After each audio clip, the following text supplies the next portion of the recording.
Think like a winner. The Mental Habits Behind Extraordinary Achievement. By T.M. Light. Description: discover a powerful guide to developing the mindset, habits and discipline required to achieve meaningful success. This motivational book explores intentional thinking, personal growth, focus, consistency, resilience, decision-making, long-term thinking, and the importance of surrounding yourself with excellence. Learn how to overcome failure, build self-discipline, make better decisions under pressure, protect your attention, and develop an identity rooted in excellence. Designed for anyone seeking personal development, success, productivity, confidence, and lasting transformation, this book provides practical principles and exercises to help you take action, build stronger habits, and become the person capable of creating extraordinary results again and again. Chapter Outline. Introduction: The mind comes first. Chapter 1: The decision to think differently. Chapter 2: Build an unshakable belief in yourself. Chapter 3: Turn goals into obsession-worthy vision. Chapter 4: Master your focus. Chapter 5: Develop the discipline to do what matters. Chapter 6: Learn to think through failure. Chapter 7: Make better decisions under pressure. Chapter 8: Surround yourself with excellence. Chapter 9: Think long-term when others think short-term. Chapter 10: Become the person who wins. Conclusion: the winner you choose to become. Introduction: The mind comes first. Every extraordinary achievement begins long before anyone sees it. Before the award, the promotion, the business, the breakthrough, the finished book, or the dream finally becoming reality, there is a moment that happens quietly inside the mind. It is the moment a person decides what is possible, what is worth pursuing, and what they are willing to do when the journey becomes difficult. Success may eventually become visible, but its foundation is built invisibly. It begins with thought. We often look at successful people and see the results of their efforts without seeing the mental process that produced those results. We see the entrepreneur who built a thriving company, but we may not see the years of uncertainty that came before it. We see the athlete standing on the podium, but we do not see the countless mornings when training was difficult and motivation was nowhere to be found. We see the confident leader, but we may never know how many moments of doubt that person had to overcome. What appears to be sudden success is often the result of years of disciplined thinking, learning, persistence, and action. Talent certainly matters. Circumstances matter too. Some people begin life with advantages that others do not have. Access to education, financial resources, supportive relationships, good health, opportunities, and natural ability can influence the path a person takes. However, talent and circumstances alone do not determine what someone ultimately becomes. Two people can receive similar opportunities and produce completely different outcomes. One may see a challenge as a reason to retreat, while the other sees it as an opportunity to grow. One may interpret failure as proof that they are not capable, while the other interprets it as information that can make them better. The difference is often found in their mental habits. Your mind is constantly interpreting the world around you. Every setback presents a question: what does this mean? Every opportunity presents another: what should I do with it? Every difficult season forces a decision: will I continue or will I quit? The answers you give to these questions influence your emotions, your choices, and ultimately your behavior. In this sense, your life is shaped not only by what happens to you, but also by the meaning you give to what happens. This is where the idea of a winner's mindset becomes important. A winner's mindset does not mean walking through life believing that everything will always work out perfectly. It is not pretending that failure does not hurt, difficulties do not matter, or obstacles can simply be wished away with positive thoughts. Real achievement requires something deeper than optimism. It requires the ability to remain purposeful when circumstances are unfavorable, to remain teachable when you are wrong, and to remain committed when results are slow. A winner understands that thoughts are powerful because they influence actions. If you repeatedly tell yourself that you are incapable, you are likely to avoid opportunities that require courage. If you believe that mistakes make you a failure, you may stop trying whenever something goes wrong. But if you begin to see mistakes as part of learning, challenges as opportunities to develop strength, and uncertainty as a normal part of growth, your behavior begins to change. You become more willing to act. You become more willing to learn. You become more willing to try again. This does not mean you will never experience fear or doubt. You will. Everyone does. The difference is that successful people learn not to allow every negative thought to become a command. They recognize that feeling afraid does not necessarily mean they should stop. Feeling uncertain does not necessarily mean they are making the wrong decision. Experiencing failure does not mean the journey is over. They learn to question their thoughts rather than automatically obey them. Winning, therefore, is not simply about defeating someone else. Life is not a competition in which your worth depends on being ahead of everyone around you. True winning is more personal and more meaningful. It is setting goals that matter to you and having the courage to pursue them.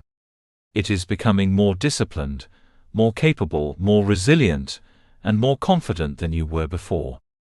It is developing the ability to create meaningful results consistently, rather than experiencing one moment of success and then losing yourself afterward.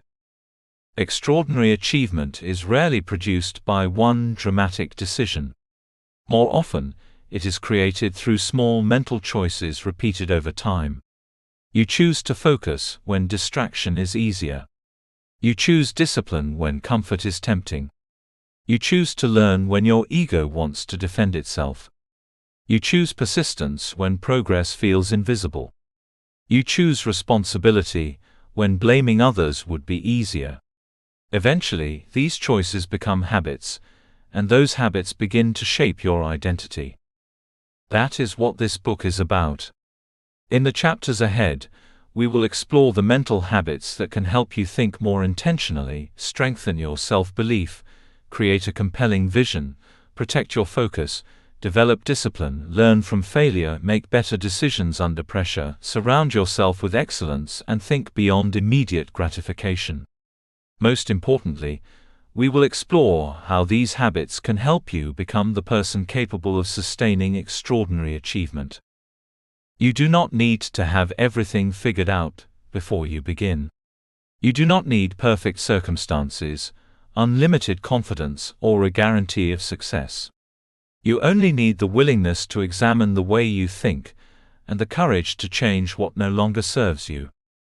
Your circumstances may influence your starting point, but they do not have to define your destination. Your past may explain where you have been, but it does not have to dictate where you are going. The future begins with the thoughts you choose to believe, the decisions you choose to make, and the actions you choose to repeat. Before you change your results, change the way you approach the journey. Before you become the person who achieves extraordinary things, begin thinking like that person. The mind comes first. Everything else follows. Chapter 1: The Decision to Think Differently. There comes a moment in every meaningful journey when a person must make a decision that can quietly change the direction of their entire life. It is not always a dramatic moment. There may be no audience, no applause, and no obvious sign that something important has happened. Sometimes it is simply a private realization: I cannot continue thinking the way I have always thought if I want to create the life I truly desire. That realization is powerful, because extraordinary achievement often begins with a decision to think differently. Most people live according to thoughts they have never consciously chosen. They inherit beliefs from their families, communities, experiences, failures, successes, and environments. Over time, these beliefs become assumptions about what is possible. A person may believe they are not intelligent enough, confident enough, talented enough, connected enough, or fortunate enough to achieve something meaningful. Another person may believe that success is only available to people with certain backgrounds or opportunities. Eventually, these beliefs stop feeling like opinions and start feeling like facts. But a belief is not necessarily the truth, simply because you have carried it for a long time. This is where intentional thinking begins. Ordinary thinking accepts the first explanation that comes to mind. Intentional thinking pauses, questions, examines, and chooses. Ordinary thinking says, "This is just how things are." Intentional thinking asks, "Is this really how things have to be?" Ordinary thinking focuses on limitations. Intentional thinking searches for possibilities. The difference may appear small, but repeated over years, it can create an enormous difference in the direction of a person's life. Your thoughts influence your behavior, and your behavior influences your results. If you believe that you are incapable of succeeding, you are less likely to take meaningful risks. If you believe that failure proves you are not good enough, you may abandon your goals when difficulties appear. If you believe that opportunities belong to other people, you may fail to recognize opportunities when they appear in front of you. Your beliefs become filters through which you interpret your circumstances. Consider two people facing the same difficult situation. Both experience rejection. Both hear no. Both encounter an obstacle that makes their original plan harder than expected. The first person thinks, "This proves I am not capable." The second thinks, "This did not work. What can I learn from it, and what can I try next?" The circumstances are identical, but their interpretations are completely different. As a result, their next actions will also be different. This is why changing your life often begins with changing the questions you ask yourself.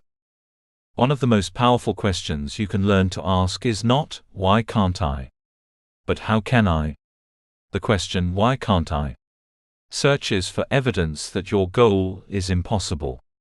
The question, "How can I?" searches for a path forward.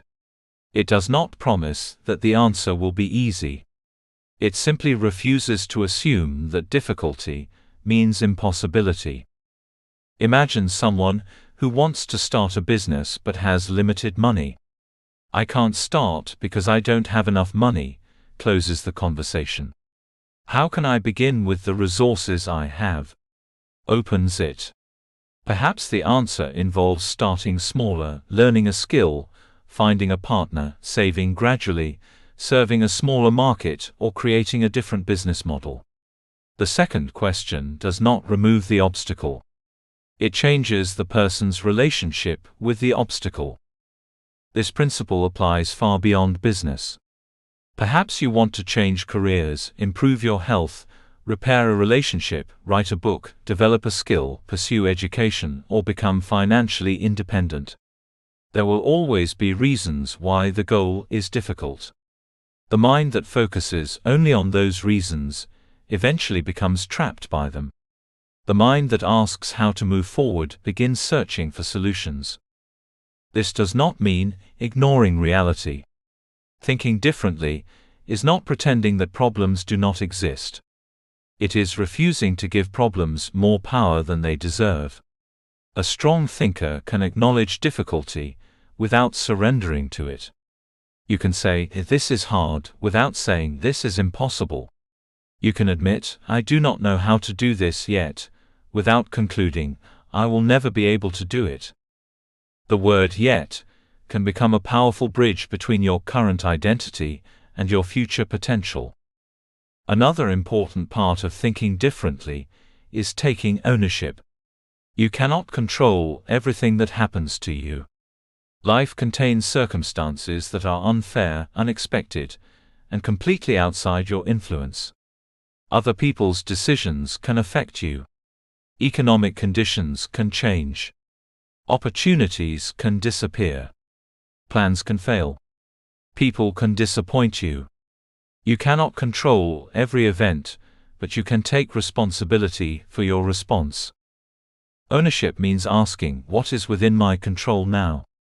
That question moves your attention away from helplessness and toward action. Instead of spending all your energy blaming circumstances, you begin identifying the next useful step. Instead of waiting for someone else to rescue you, you begin building your own capacity. Instead of allowing your past to become an excuse for your future, you begin treating it as information. Taking ownership does not mean blaming yourself for everything that goes wrong. It means recognizing the power you still possess. Even when you cannot choose the situation, you can often choose your attitude, your response, your preparation, your effort, and your next decision. That power is significant. One of the greatest obstacles to intentional thinking is the habit of waiting for motivation. People often say they will begin when they feel ready, confident, inspired, or motivated. But motivation is inconsistent. Some days you will wake up excited about your goals. Other days you will feel tired, uncertain, or discouraged. If your progress depends entirely on how you feel, your progress will always be unstable. Extraordinary achievement requires learning to act before you feel completely ready. The person who waits for perfect conditions may wait forever. There will always be another reason to delay. You may need more money, more knowledge, more confidence, more time, or more experience. Sometimes those things genuinely matter, but often they become convenient excuses for avoiding discomfort. You do not need perfect circumstances to take the next step. You need a willingness to begin with what you have and improve as you go. Think about how many opportunities are lost because people believe they need to become confident before they act. In reality, confidence is often created by action. You become confident at speaking by speaking. You become confident at leading by leading. You become confident at making decisions by making decisions and learning from their consequences. You do not have to wait until fear disappears. You can learn to move forward while fear is present. Thinking differently also requires defining success for yourself. If you never decide what success means to you, the world will decide for you. You may spend years chasing money, because everyone around you says money is success, only to discover that you sacrificed relationships, health, freedom, or peace of mind along the way. You may pursue recognition when what you truly wanted was meaningful work. You may compare your life to people online and feel unsuccessful simply because your journey does not look like theirs. Success should be measured by more than appearances. Perhaps success means building a meaningful career. Perhaps it means becoming financially secure, creating something valuable, raising a strong family, serving your community, developing your abilities, maintaining your health, or having the freedom to live according to your values. There is no single definition that applies to everyone. The important thing is to consciously choose yours. Once you know what success means to you, your decisions become clearer. You can stop competing in races you never wanted to run. You can stop measuring your progress against someone else's timeline. You can begin investing your energy into goals that genuinely matter. Now take a moment for a mental reset. Think about 5 beliefs that currently influence your decisions. Perhaps one is, I am not capable. Perhaps another is, it is too late for me. Maybe you believe, people like me do not succeed, or I always fail when I try something new. Do not judge yourself for having these thoughts. Simply become aware of them. Then challenge each belief. Ask yourself where it came from. Ask whether it is completely true. Look for evidence that contradicts it. Most importantly, rewrite it into a belief that is both empowering and realistic. I am not capable can become, I can develop the skills I need. It is too late can become, I can still make meaningful progress from where I am. I always fail can become, some attempts have failed but I can learn and improve. This is not about repeating empty affirmations. It is about training your mind to see possibilities that your old thinking automatically rejected. Your future will not be built by one powerful thought. It will be built by the thoughts you repeatedly allow to guide your decisions. Every day gives you opportunities to practice intentional thinking. When something goes wrong, choose a better question. When fear appears, examine it. When an obstacle stands in your way, search for a path. When circumstances are imperfect, ask what you can do with what you have. You may not be able to control where your journey begins, but you have more influence over its direction than you may realize. Extraordinary achievement does not require you to become a completely different person overnight. It begins when you become willing to think differently today.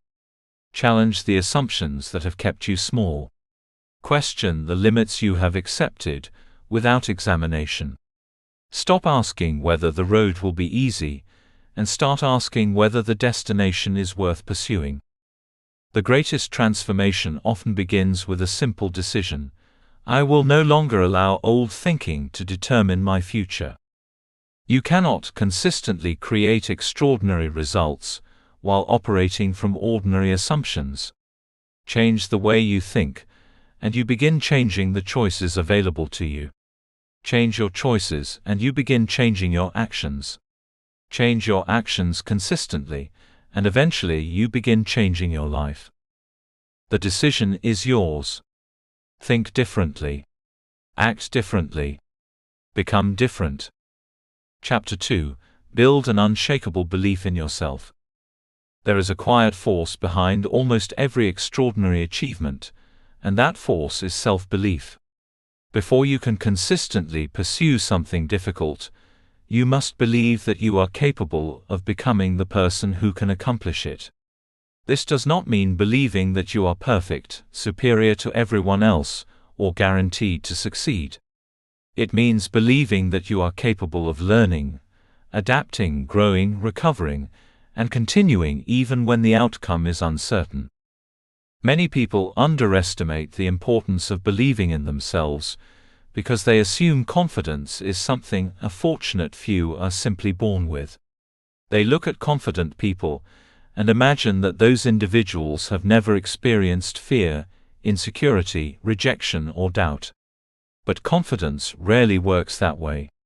Behind genuine confidence is usually a history of preparation, effort, mistakes, persistence, and evidence. A confident person may still feel nervous, but they have developed enough trust in themselves to act despite those feelings. Confidence is not the absence of doubt. It is the decision to move forward even when doubt is present. There is also an important difference between confidence and arrogance. Arrogance says, I am better than everyone else. Confidence says, I can handle what comes next. Arrogance needs to prove itself to others. Confidence does not require constant approval. Arrogance often refuses correction because it believes it already knows enough. Confidence welcomes learning because it understands that improvement never ends. A truly confident person can admit, I don't know, without feeling diminished. They can make a mistake without believing their identity has been destroyed. This distinction matters because the goal is not to develop an inflated opinion of yourself. The goal is to develop a reliable relationship with yourself. When you believe in yourself, you are more willing to attempt difficult things. You are more willing to speak up, take responsibility, learn unfamiliar skills, pursue opportunities, and recover from disappointment. Without self-belief, even a talented person can remain trapped in hesitation. They may have the ability to succeed, but never give themselves enough opportunities to prove it. Imagine standing at the edge of an unfamiliar path. You cannot see everything that lies ahead. There may be obstacles, uncertainty, and moments when you will wonder whether you made the right decision. If you trust yourself, you can take the first step. If you do not trust yourself, you may remain standing at the starting point, waiting for certainty that will never come. This is why self-belief has such a powerful relationship with achievement. What you believe about yourself influences what you attempt, what you tolerate, how long you persist, and how you respond when things go wrong. Your identity quietly sets boundaries around your behavior. If you see yourself as someone who always gives up, quitting becomes easier. If you see yourself as someone who keeps commitments, persistence becomes part of who you are. Your identity is not permanently fixed. It is shaped by the evidence you collect through your actions. This is good news, because it means you do not have to wait until you feel confident before becoming confident. You can begin by acting like a person who is willing to trust themselves. Every time you keep a promise to yourself, you create evidence. Every time you complete something difficult, you create evidence. Every time you recover from disappointment, instead of surrendering, you create evidence. Slowly, these experiences change the story you tell yourself about who you are. Unfortunately, the opposite process can happen too. Negative self-talk can weaken your belief in yourself long before anyone else has the opportunity to do so. The voice inside your head may tell you that you are not good enough, that you will fail, that other people are more talented, that you are too old, too young, too inexperienced, or simply not meant for success. The danger is not that these thoughts appear. Everyone experiences negative thoughts. The danger is accepting them as unquestionable truth. You need to learn to separate a thought from a fact. I am going to fail is a prediction, not a fact. I am not good enough is an interpretation, not a measurable reality. I cannot do this may simply mean, I do not know how to do this yet. When you recognize this distinction, you gain the ability to challenge the internal voice that has been limiting you. Talk to yourself in a way that creates responsibility rather than helplessness. Instead of saying, I am terrible at this, say, I am still developing this skill. Instead of saying, I always mess things up, say, this attempt did not go as planned and I can learn from it. Instead of saying, I will never be successful, ask, what would I need to learn or change to improve my chances? Your internal language matters because repeated thoughts become familiar, and familiar thoughts can become beliefs. One of the most effective ways to build confidence is through small wins. People often make the mistake of believing they need one enormous success to finally feel confident. They imagine that once they get the promotion, make the money, lose the weight, launch the business, or accomplish the major goal, confidence will suddenly arrive. But confidence is usually built in smaller moments. You wake up when you said you would. You finish the task you promised yourself you would complete. You exercise when you do not feel like it. You make the difficult phone call. You study for an hour. You submit the application. You speak up in the meeting. You return after a setback. Each action may seem insignificant, but together they create something powerful, evidence that you can trust yourself. This is why keeping promises to yourself matters so much. Every broken promise weakens your internal credibility. Every kept promise strengthens it. If you repeatedly tell yourself that you will do something, and then fail to follow through, eventually your mind learns not to take your intentions seriously. But when your words and actions begin to match, something changes. You begin to think, when I say I will do something, I do it. That belief is priceless. Preparation is another foundation of genuine confidence. Hoping to perform well is not the same as preparing to perform well. You cannot always control the outcome, but you can control how seriously you prepare. A person who prepares walks into difficult situations with a different kind of confidence because they know they have done the work. Preparation reduces unnecessary fear. If you are giving a presentation, prepare. If you are applying for a position, learn about the role. If you are starting a project, develop your knowledge. If you want to build a skill, practice consistently. Confidence grows when your mind has evidence that you have taken the challenge seriously. Of course, preparation does not guarantee success. Sometimes you will prepare thoroughly and still fail. That does not make preparation pointless. It makes you stronger. Each experience teaches you something about yourself, your strategy, and the demands of the goal. There will also be moments when you need to become your own source of encouragement. Not everyone will believe in your vision. Some people may not understand what you are trying to accomplish.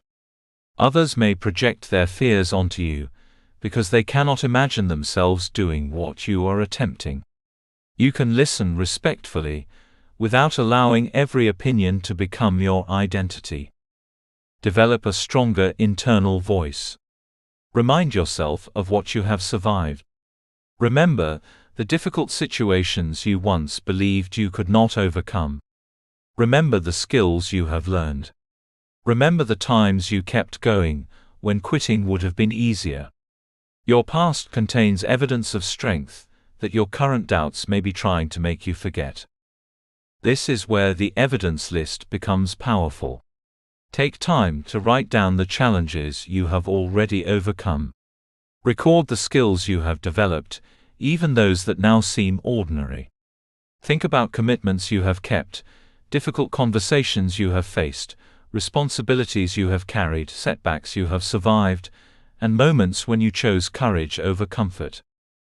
Read that list when doubt becomes loud. The purpose is not to convince yourself that you are invincible. It is to remind yourself that you are capable. The person you want to become will not be built through wishful thinking. That person will be built through repeated decisions to act with courage, discipline, patience, and responsibility. You do not need to feel powerful every morning. You simply need to continue giving yourself reasons to trust the person you are becoming. There will be days when your confidence disappears. There will be failures that hurt deeply. There will be moments when someone else appears to be moving faster than you. During those moments, remember that confidence is not a permanent emotional state. It is a relationship with yourself that becomes stronger through practice. You are allowed to begin uncertain. You are allowed to learn slowly. You are allowed to make mistakes. You are allowed to change direction. You are allowed to become better than the person you were yesterday. What matters is that you refuse to abandon yourself. The world may not always recognize your potential immediately. Sometimes you will have to believe in your potential before there is external evidence to support it. That is where courage enters the picture. You take the step, you do the work, and then you allow the results to create new evidence. Eventually, the evidence begins to accumulate. You realize that you have faced difficult things before. You realize that you can learn. You realize that you can recover. You realize that fear does not control you. You realize that your promises to yourself mean something. And that is when self-belief becomes more than a feeling. It becomes part of your identity. Believe in yourself, not because you know that everything will work out exactly as planned, but because you know that whatever happens you can respond, learn, adapt, and continue. That is a much stronger form of confidence. Your greatest source of confidence is not the applause of other people.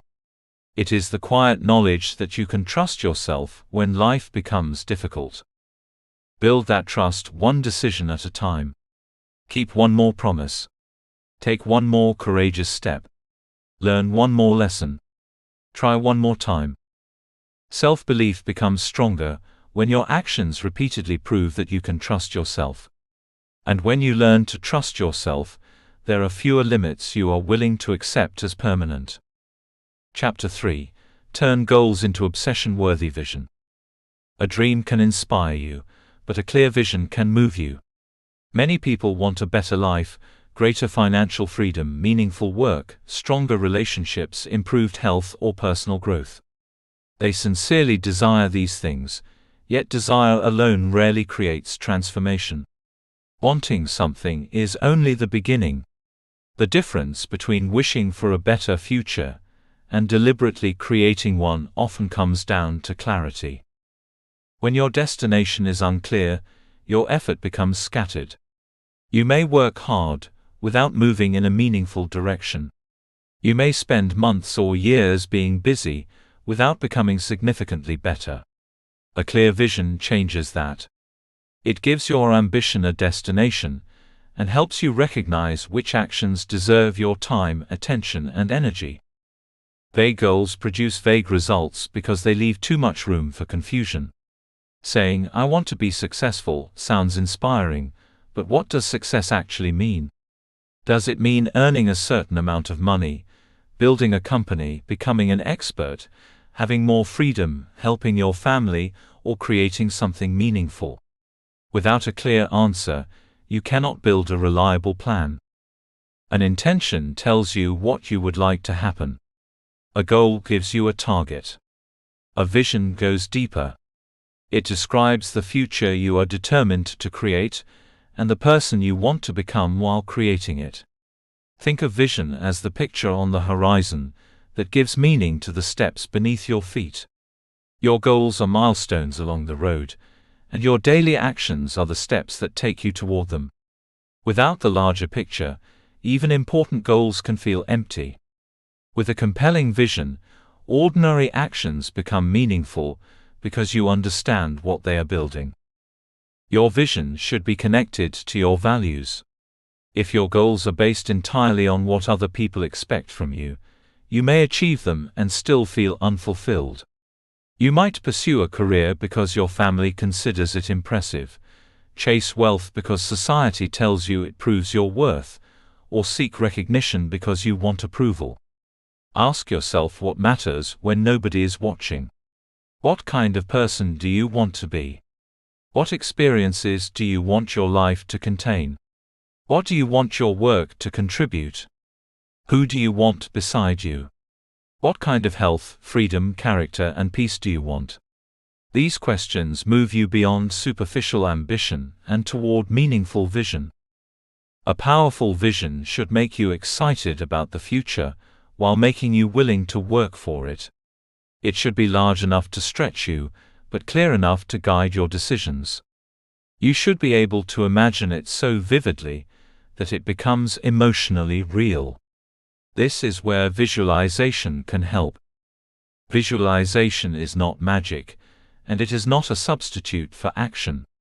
Its value comes from mentally rehearsing the future you want.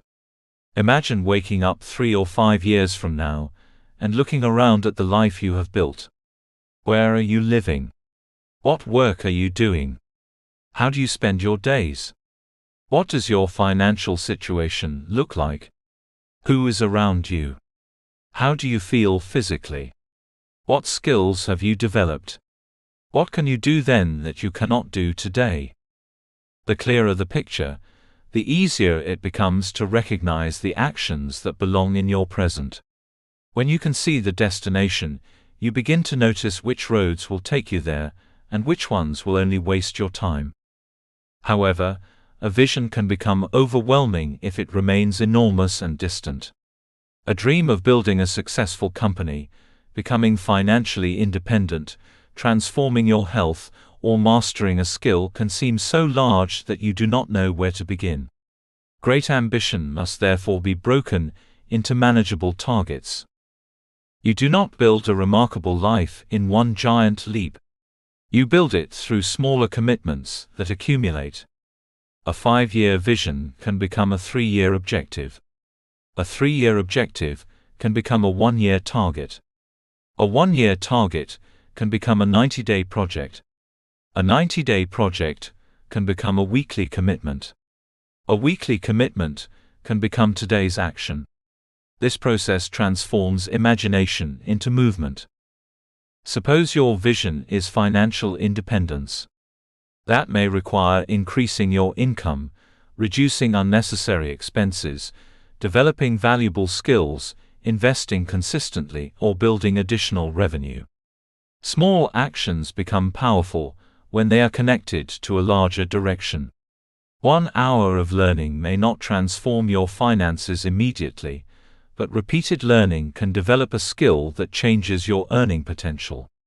1 disciplined financial decision may seem insignificant, but hundreds of such decisions can create an entirely different future. One of the greatest mistakes ambitious people make is trying to pursue everything at once. They want better health, more money, a stronger career, deeper relationships, new skills, travel, and personal growth simultaneously. The result is often exhaustion rather than extraordinary achievement.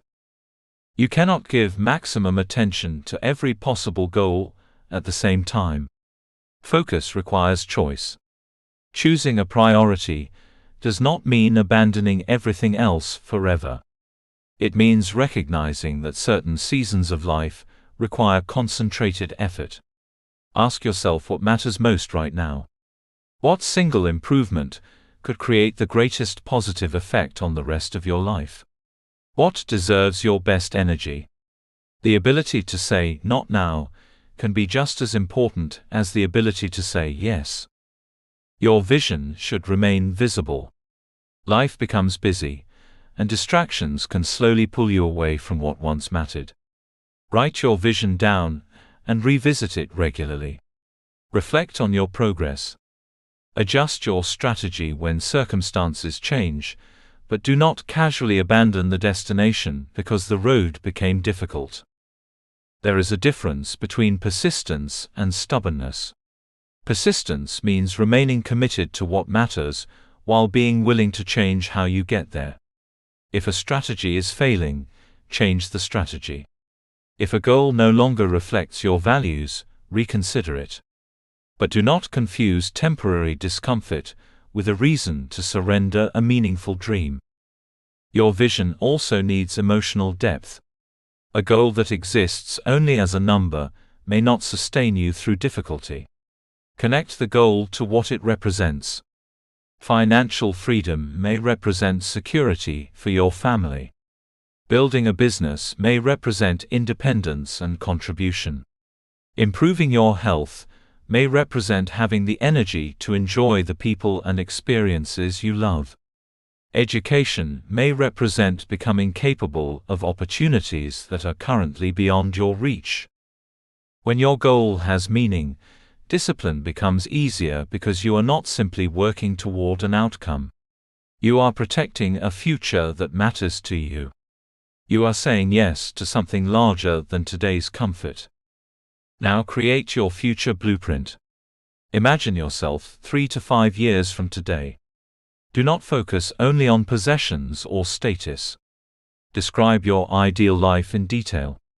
Consider your career and the work you want to be doing. Consider your finances and the level of stability or freedom you want. Consider your relationships and the people with whom you want to share your life. Consider your health and energy. Consider the skills and knowledge you want to develop. Finally, consider your contribution, the people you want to help, the problems you want to solve, or the difference you want your life to make. Write this vision as though you are describing a life that is already unfolding. Imagine an ordinary day in that future. What time do you wake up? What does your environment look like? What kind of work fills your hours? Who benefits from your efforts? How do you feel when you go to sleep at night? Give your future enough detail that you can almost experience it. Then ask yourself one powerful question: what must I begin doing now for this future to become more likely?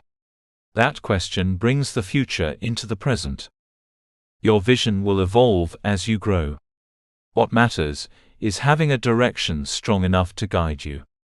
Clarity helps you decide what deserves your attention and what does not. It helps you recognize opportunities, reject distractions, and remain steady when progress is slow. Every meaningful achievement begins with a gap between where you are and where you want to be.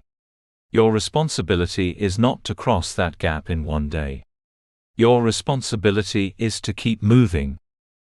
A compelling vision gives your sacrifices meaning. It gives your discipline a reason. It gives your setbacks context. It reminds you that today's choices are building tomorrow's reality. Do not settle for a life designed accidentally by circumstances, distractions, and other people's expectations. Decide what you want. See it clearly. Connect it to your values. Break it into steps. Protect it with focus. Then begin. You do not need to know every step of the journey. You only need enough clarity to take the next one. There will be days when motivation disappears. There will be setbacks that make the destination seem impossibly far away. There will be moments when other people appear to be moving faster than you. Remember that your vision was never meant to guarantee an easy journey. It was created to remind you why the journey is worth continuing. When your vision is powerful enough, discipline stops feeling like punishment. Sacrifice stops feeling meaningless. Patience becomes easier. You understand that you are not simply giving something up today, you are investing in something you want tomorrow. Your future is being shaped by what you repeatedly give your attention to today. Every hour spent learning, every difficult decision made with courage, every distraction rejected, every healthy choice, every meaningful conversation, and every disciplined action becomes part of the life you are building. Do not underestimate the power of a clearly imagined future. A vision can pull you forward when circumstances try to hold you back. It can remind you who you are becoming when your current situation does not yet reflect your potential. Clarity gives your effort a destination. Once you know where you are going and why it matters, your ordinary actions can begin producing extraordinary momentum. Chapter 4: Master your focus. We live in a world that constantly competes for our attention. Every notification, message, email, headline, video, conversation, and passing thought seems to demand a piece of our mind. We wake up and reach for our phones before we have even decided what deserves our attention. We sit down to work, but a notification interrupts us. We attempt to read, but our minds wander. We begin one task, remember another, check something quickly, and suddenly an hour has disappeared. The greatest challenge of modern life is not necessarily a lack of information, opportunity, or even time. It is the inability to direct our attention toward what truly matters. Your attention is one of the most valuable resources you possess, because wherever your attention goes, your energy follows. Wherever your energy goes repeatedly, your results eventually appear. If you spend your attention on distractions, you will produce distracted results. If you consistently give your attention to meaningful work, personal growth, relationships, and worthwhile goals, your life will begin to reflect those priorities. This is why learning to focus is not simply a productivity technique. It is a life skill. The value of your attention. Money can be earned again. Time once spent cannot be recovered. But even time alone does not determine what you accomplish.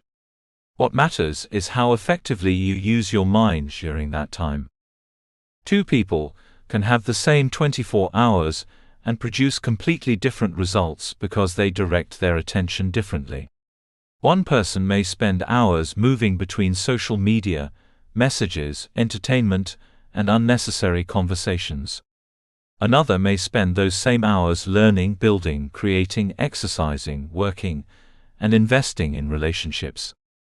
The difference is not always intelligence or talent. Often, it is attention. Your attention determines what you notice, what you learn, what you remember, and what you eventually become capable of doing. When you repeatedly focus on a particular skill, you become better at it. When you repeatedly focus on your goals, you become more aware of opportunities connected to them. When you repeatedly focus on problems, fear, comparison, and negativity, those things can begin to dominate your perception of life. You cannot control everything that happens around you, but you can become much more intentional about what receives your mental energy. That is the beginning of mastering your focus. The hidden cost of distraction. Distraction rarely announces its true cost. It often appears harmless. You tell yourself that you will check one message. You watch one short video. You open one website. You answer one unnecessary question. None of these actions seems significant by itself. The problem is repetition. A few minutes of distraction can break the mental momentum required for meaningful work. When your concentration is interrupted repeatedly, your brain must continually switch between tasks. You may still be busy, but being busy is not the same as being productive.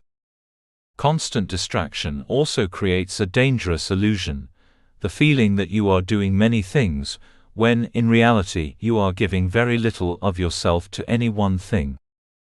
The cost is not only lost minutes. It is lost depth. Great work usually requires sustained attention. Important decisions require thoughtful consideration.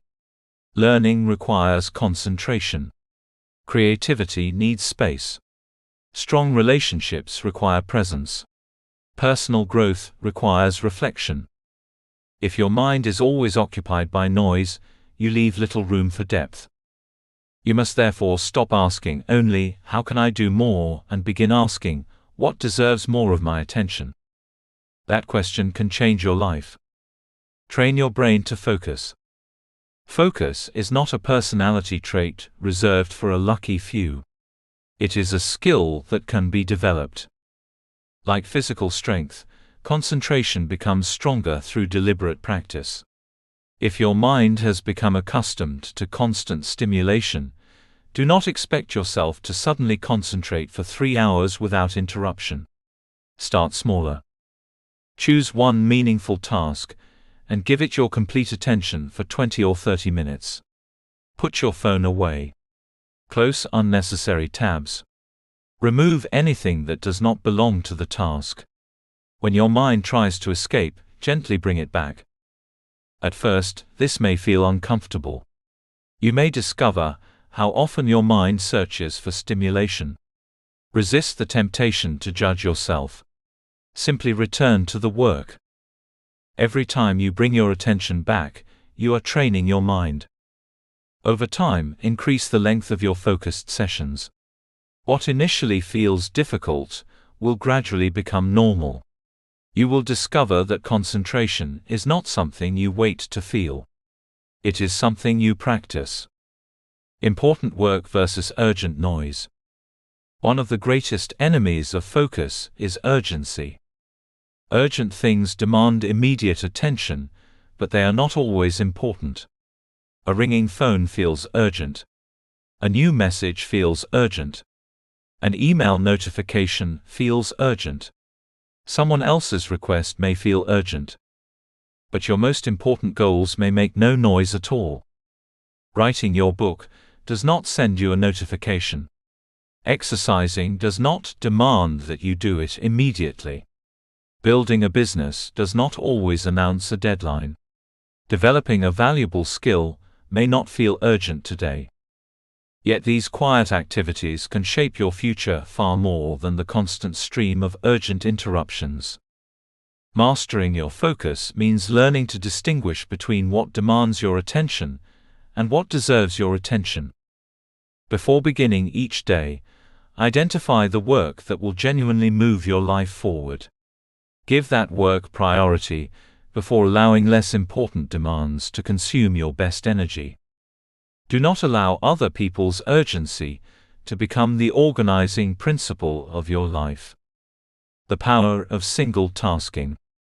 Multitasking is often praised as a strength, but constantly dividing your attention can weaken the quality of your work. When you write, write. When you study, study. When you have an important conversation, be present. When you exercise, exercise. When you rest, allow yourself to rest. Single tasking gives your mind permission to go deeper. You do not need to finish everything at once. You need to finish what matters, one meaningful task at a time. There is power in giving yourself completely to the moment in front of you. Instead of constantly thinking about what comes next, become fully engaged with what you are doing now. Depth is created through presence. Build an environment that supports focus. Do not rely entirely on willpower. Your environment influences your behavior more than you may realize. If your phone is beside you, you will be tempted to check it. If your workspace is cluttered, your mind may feel scattered. If you work with constant noise and interruptions, deep concentration becomes harder. Design your environment intentionally. Create a place where meaningful work can happen. Keep only the tools you need within reach. Silence unnecessary notifications. Let the people around you know when you need uninterrupted time. Make distraction inconvenient and concentration convenient. You are not weak because distractions affect you. You are human. The goal is to create conditions that make the behavior you want easier to maintain. Technology should serve your goals, not control your attention. Your phone is a tool. Social media is a tool. Email is a tool. The internet is a tool. They become dangerous when you stop deciding when to use them and start allowing them to decide where your mind goes. You do not have to respond to every message immediately.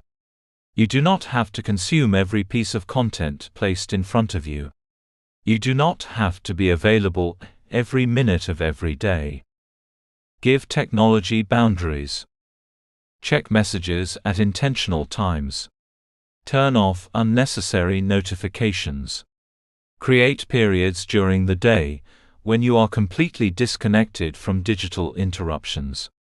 Protect your ability to think without someone else's voice entering your mind every few minutes.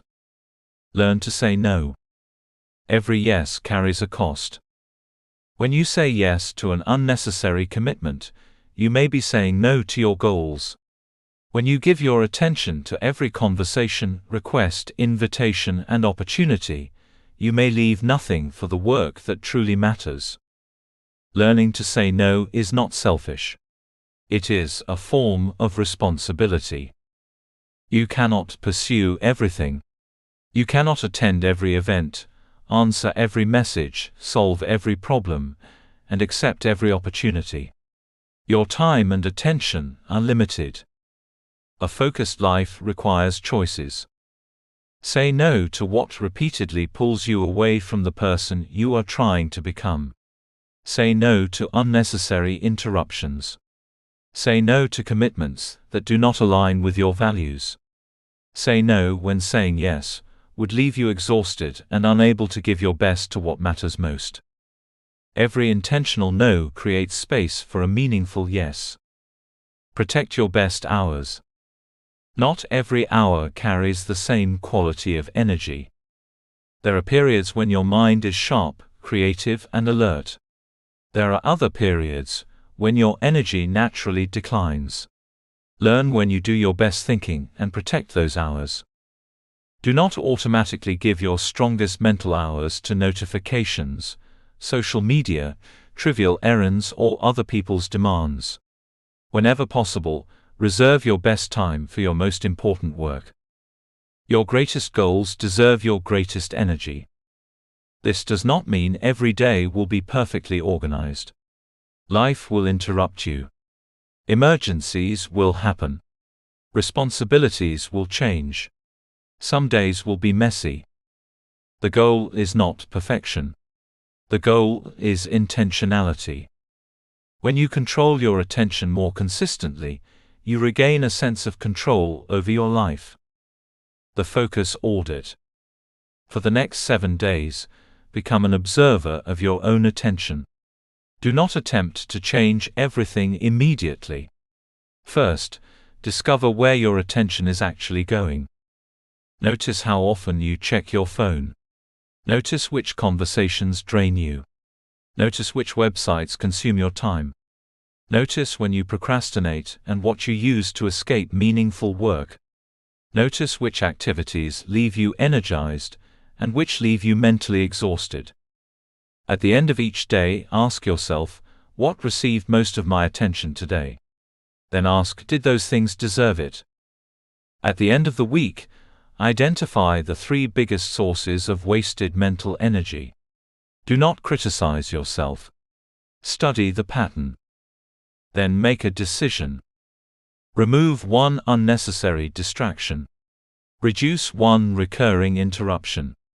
Protect 1 period of focused work each day. Small changes in attention can create enormous changes in direction. Your future is being built by what you repeatedly give your mind to today. You do not need more hours. You need more intention within the hours you already have. You do not need to chase every opportunity. You need to recognize which opportunities deserve your energy. You do not need to respond to every voice around you. You need to become clear enough to hear your own. Master your focus, and you begin to master your direction. Because where your attention goes repeatedly, your life eventually follows. Chapter 5. Develop the discipline to do what matters. There will be days when you feel inspired, energetic, confident, and ready to conquer everything in front of you. On those days, taking action feels easy. You wake up with a clear sense of purpose. You believe in your goals.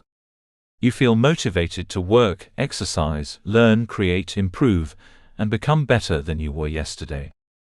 But there will also be other days.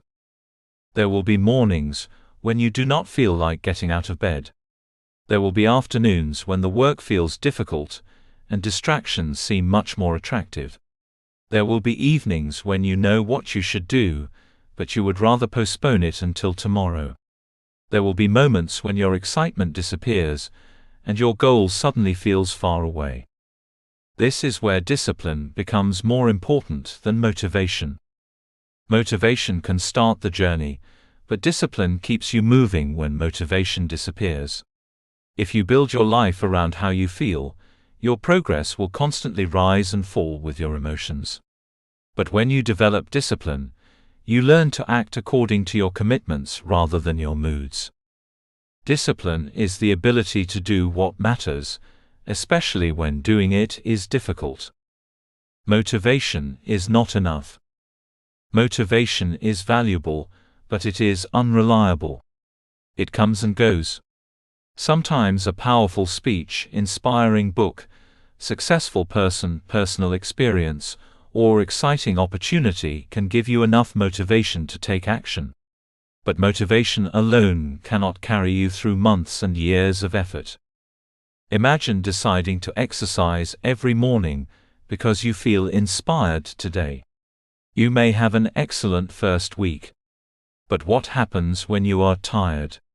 What happens when the weather is unpleasant? What happens when work becomes stressful?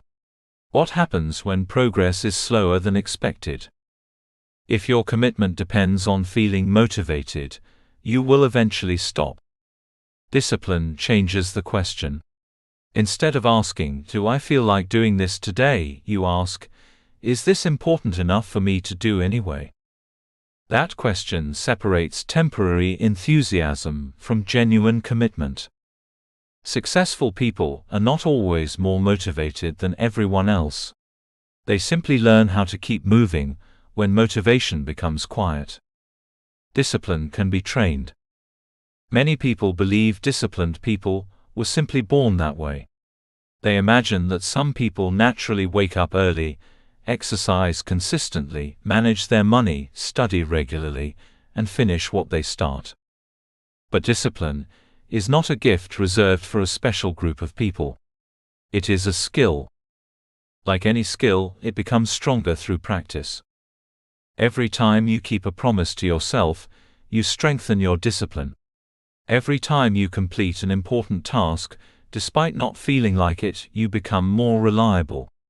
Every time you resist an unnecessary distraction and choose what matters instead, you train your ability to direct yourself. Start small. You do not need to transform your entire life in 1 week. Choose one behavior that matters and practice doing it consistently. The goal is not to prove that you can be perfect. The goal is to teach yourself that your decisions can be stronger than your temporary feelings. Small acts of discipline create evidence. They show you that you can trust yourself. And self-trust is one of the strongest foundations for personal growth.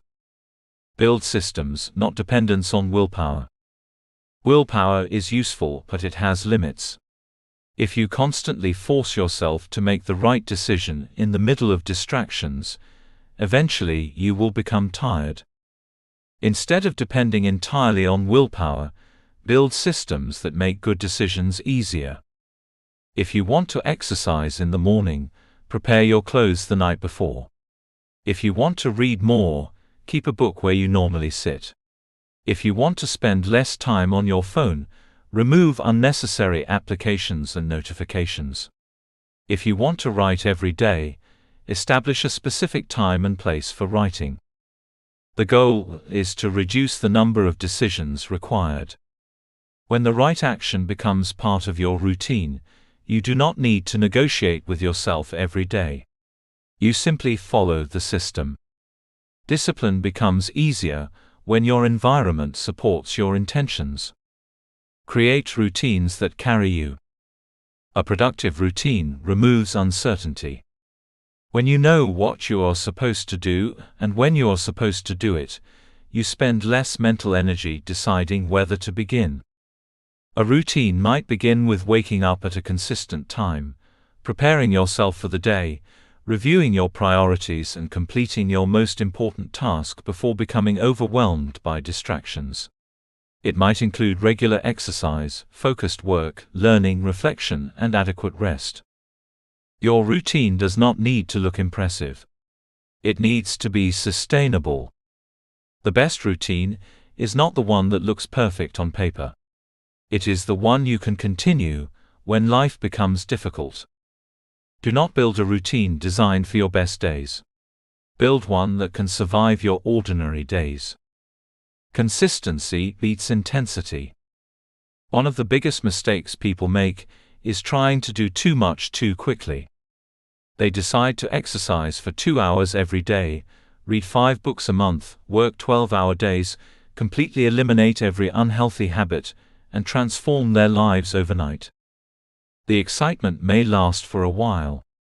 Then reality arrives. The routine becomes exhausting, and eventually they stop. Real transformation usually happens differently. It comes through ordinary actions repeated consistently. 30 minutes of exercise performed regularly can change your body. A few pages of reading each day can change your knowledge. Consistent saving can change your financial future. Daily writing can turn ideas into a book. Small improvements in communication can transform relationships. Do not underestimate repetition. A small action performed consistently is more powerful than a massive action performed occasionally. Make difficult actions easier to repeat. Discipline does not mean making everything unnecessarily difficult. In fact, wise discipline looks for ways to reduce unnecessary resistance. If you want to exercise, choose an activity you can realistically maintain. If you want to eat better, make healthy food accessible instead of relying on constant self-control. If you want to study, create a quiet place where you can concentrate. If you want to work deeply, Remove distractions before you begin. Make the desired behavior obvious, simple, and convenient. At the same time, make unwanted behaviors slightly more difficult. Put your phone farther away. Log out of distracting websites. Avoid environments that repeatedly pull you toward behaviors you are trying to change. You are not trying to become stronger by fighting the same battle every hour. You are trying to create a life in which the right choices become easier to make. Stop negotiating with procrastination. Procrastination often sounds reasonable. I will start tomorrow. I need to be in the right mood. I have too much to do today. I will do it when I have more energy. But tomorrow eventually becomes another tomorrow. The problem with procrastination is not simply that it delays a task. It teaches your brain that discomfort can be escaped. Every time you avoid something important, because it feels difficult, avoidance becomes easier the next time. But the opposite is also true. Every time you begin despite discomfort, beginning becomes easier. Do not wait until you feel ready. Start before you feel ready. Tell yourself that you will work for 10 minutes. Open the document. Put on your shoes. Read the first page. Make the first phone call. Take the first step. Action often creates motivation rather than the other way around. Once you begin, resistance frequently becomes smaller. Understand delayed gratification. Discipline requires you to value what you want most over what you want immediately. The easy choice often provides instant pleasure. The difficult choice often provides future rewards. Scrolling may feel good now, but learning a valuable skill may improve your future. Spending money may provide immediate satisfaction, but saving may create freedom later. Staying in bed may feel comfortable this morning, but exercising may produce greater confidence and health over time. Delayed gratification is the ability to sacrifice a smaller reward today for a greater reward tomorrow. This does not mean you should never enjoy life. It means you should stop allowing temporary pleasure to control long-term decisions. Ask yourself, what will this choice give me later? Your future self is affected by what your present self repeatedly chooses. Keep your promises to yourself. Every promise you make to yourself matters. When you repeatedly say you will do something and then fail to do it, you gradually weaken your confidence in yourself. You begin to question your own commitments. But when you make a promise and keep it, even a small one, something powerful happens. You begin to trust yourself. That is why discipline is not punishment. It is self-respect. When you exercise because you promised yourself you would, you are telling yourself that your health matters. When you study because you committed to learning, you are telling yourself that your future matters. When you complete important work instead of postponing it, you are telling yourself that your goals matter. The goal is not to become a machine that never rests. The goal is to become someone whose actions increasingly reflect their values. The non-negotiable habit. Choose one important behavior and commit to practicing it every day for the next 30 days. Make it specific and realistic. Do not choose something so difficult that you are almost guaranteed to fail. Choose something meaningful enough to matter and simple enough to repeat. For 30 days, protect that commitment. There may be days when you do it enthusiastically, and days when you barely have the energy to begin. Do it anyway. If circumstances force you to adjust, adjust without abandoning the commitment. At the end of 30 days, look back at what happened. You may discover that the greatest achievement was not the habit itself. It was the realization that you are capable of keeping a promise to yourself. That realization can change how you approach everything else. Success rarely arrives through one extraordinary decision. More often, it is built quietly through ordinary choices made repeatedly. The person who becomes successful is often not the person who works hardest for one day, but the person who continues showing up long after the excitement has disappeared. Discipline is choosing your future over your temporary feelings. It is waking up and doing what matters. It is continuing when progress feels slow. It is starting again after failure. It is refusing to let one bad day become a bad month. You do not need to become perfect. You need to become consistent. Every disciplined action is a vote for the person you want to become. Every time you choose what matters over what is easy, you strengthen that identity. Keep showing up. Keep doing the work. Keep your promises. Keep moving forward. Because success is often the accumulated result of ordinary actions, repeated with extraordinary consistency. Chapter 6: Learn to think through failure. Failure is one of the experiences people fear most. It can make you question your abilities, your decisions, your potential, and sometimes even your identity. You can work hard towards something, believe deeply in your goal, and still experience an outcome you never wanted. A business can fail. An application can be rejected. A relationship can end. An examination can go badly. A project can collapse. An opportunity can disappear. In those moments, failure can feel like a verdict. But failure is not a verdict. It is an event. One of the most important skills you can develop in life is learning how to think through failure without allowing failure to define you. Winners are not people who never experience disappointment. They are people who learn how to examine disappointment, extract its lessons, adjust their approach, and continue moving forward. Failure hurts, but it can also teach. The difference lies in what you do with it. Why failure feels personal. Failure feels personal because most people naturally connect their results to their identity. If you fail an examination, you may think, "I am not intelligent." If your business does not succeed, you may think, "I am not capable." If someone rejects you, you may think, "I am not good enough." But an unsuccessful outcome does not automatically describe who you are. You attempted something. You received a result.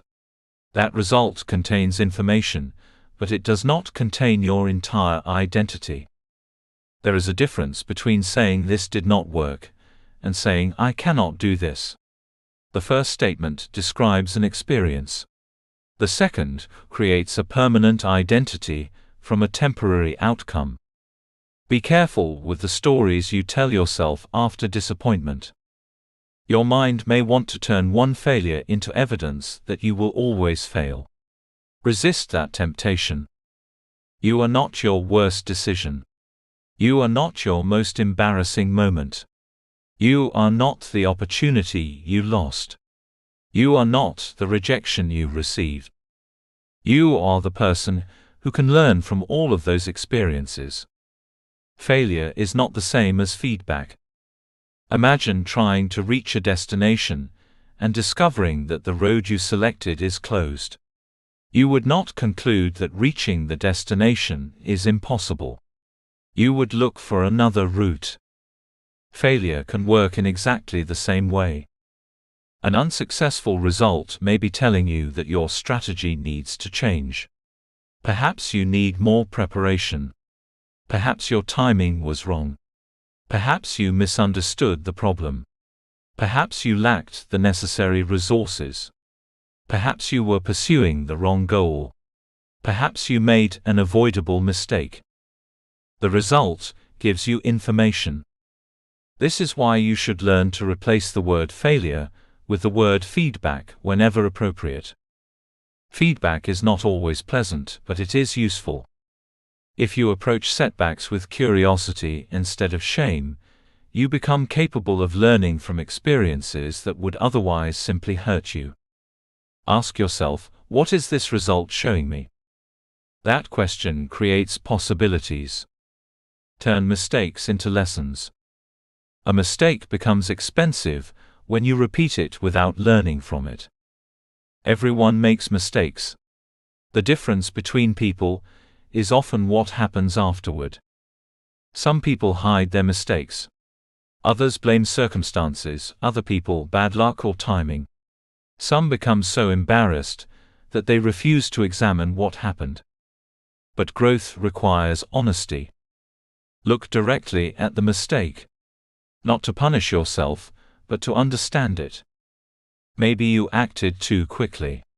Maybe you ignored warning signs. Maybe you failed to prepare. Maybe you trusted the wrong person. Maybe you did not communicate clearly. Maybe you underestimated the amount of work required. Whatever the reason, identify it. Then ask what you can change.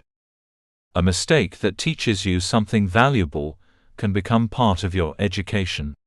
The experience may not have produced the result you wanted, but it can still produce wisdom that helps you achieve better results later. The goal is not to avoid ever making mistakes. The goal is to become someone who rarely wastes a mistake. Develop emotional resilience. Learning from failure requires emotional strength. You cannot always think clearly immediately after disappointment. Sometimes you need time to feel the frustration, sadness, anger, or embarrassment. Pretending that failure does not hurt is not resilience. Resilience is feeling the pain, without allowing the pain to make every decision for you. Give yourself permission to acknowledge what happened. Then, when the emotions become calmer, return to the facts. What actually happened? What did you expect to happen? Where did reality differ from your expectations? What can you control now? These questions move you from emotional reaction toward thoughtful action. You do not need to rush through disappointment. But you also should not build a permanent home inside it.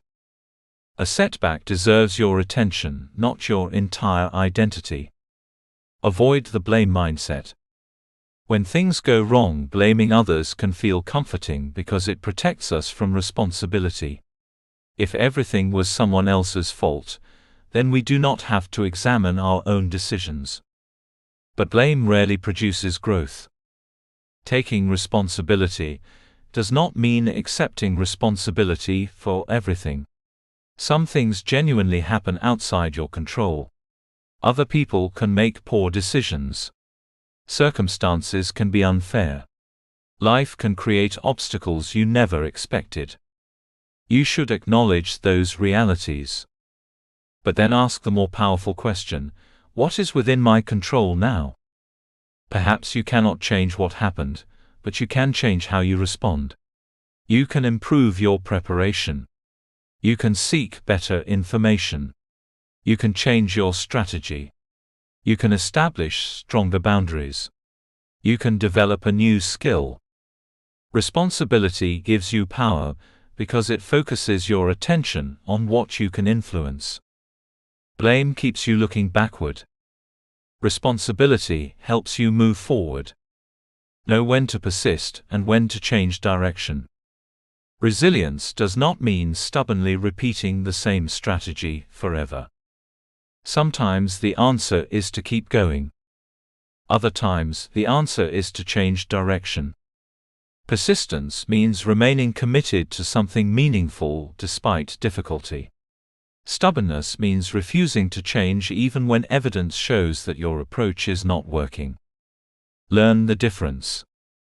If the goal still matters, and the strategy is producing signs of progress, continue.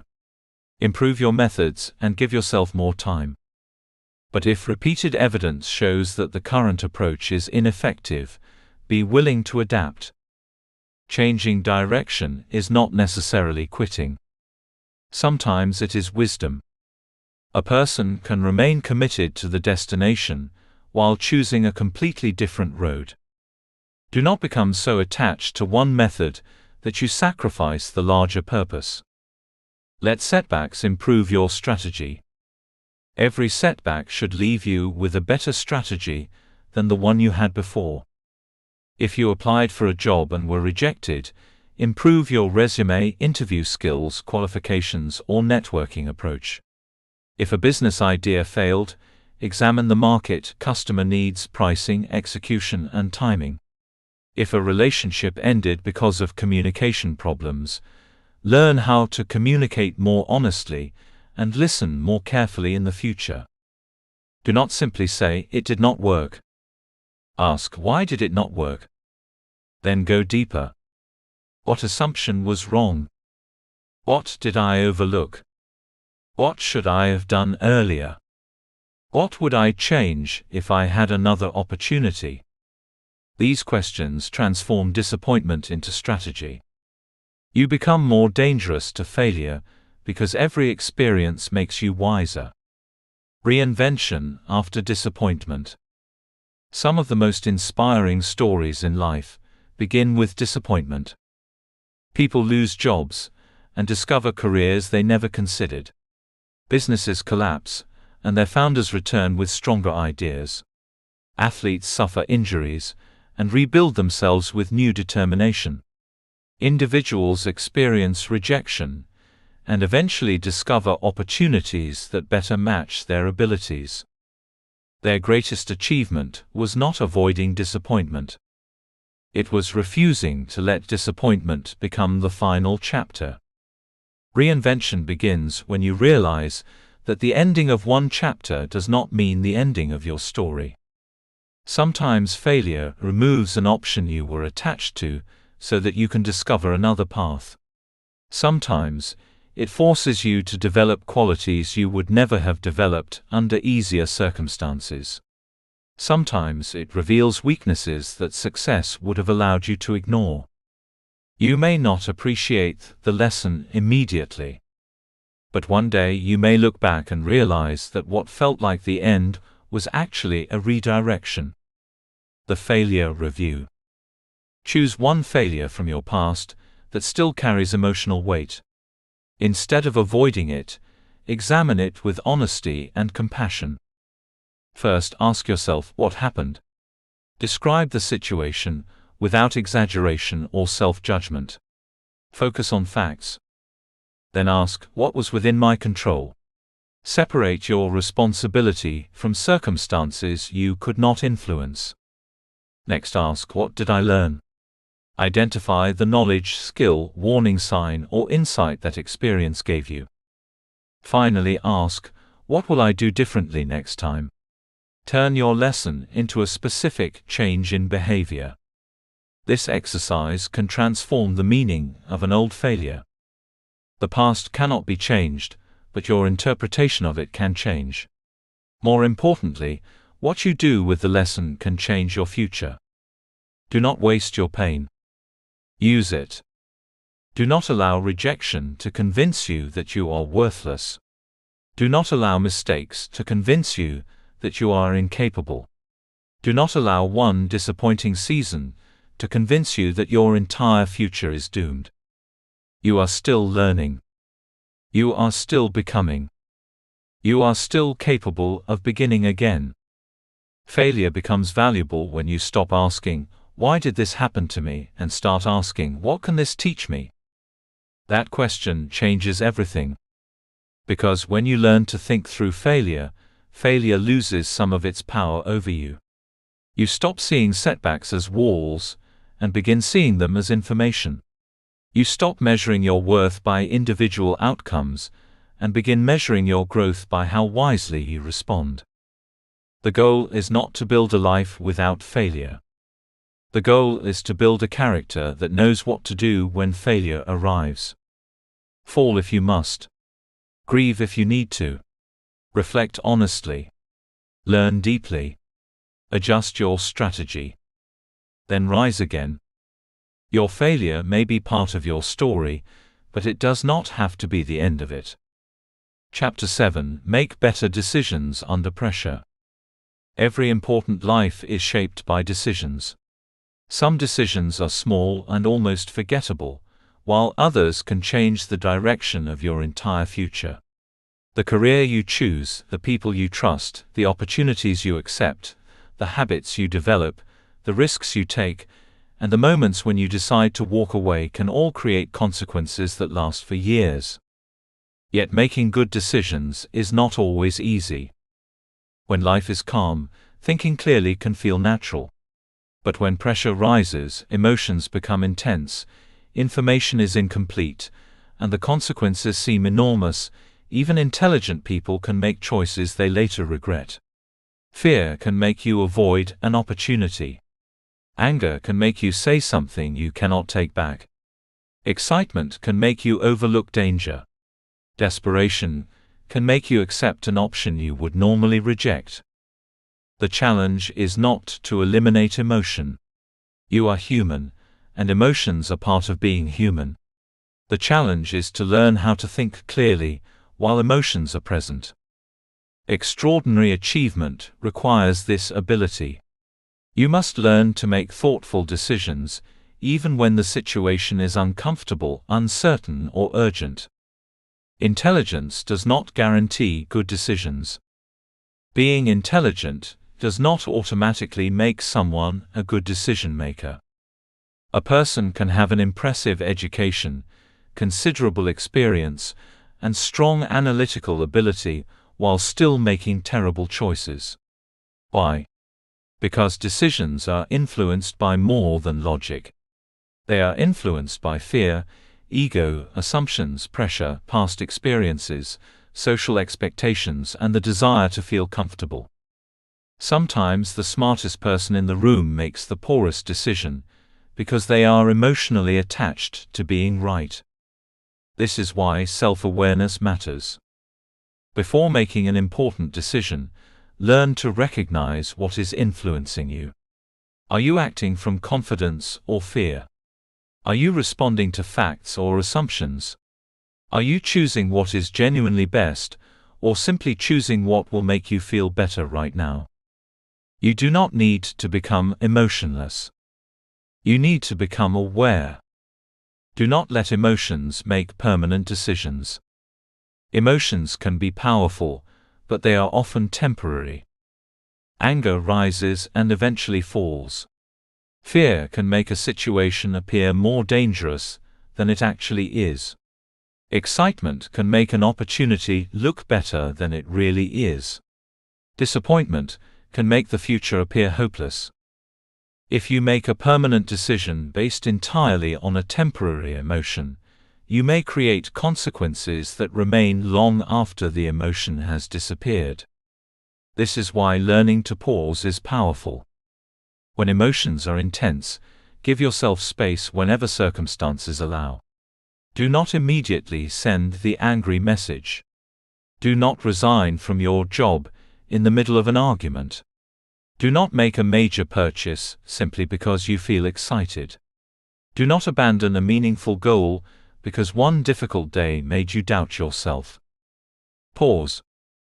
Breathe. Give your mind time to catch up with your emotions. Sometimes the most powerful decision you can make is to wait until you can think clearly. Separate facts from assumptions.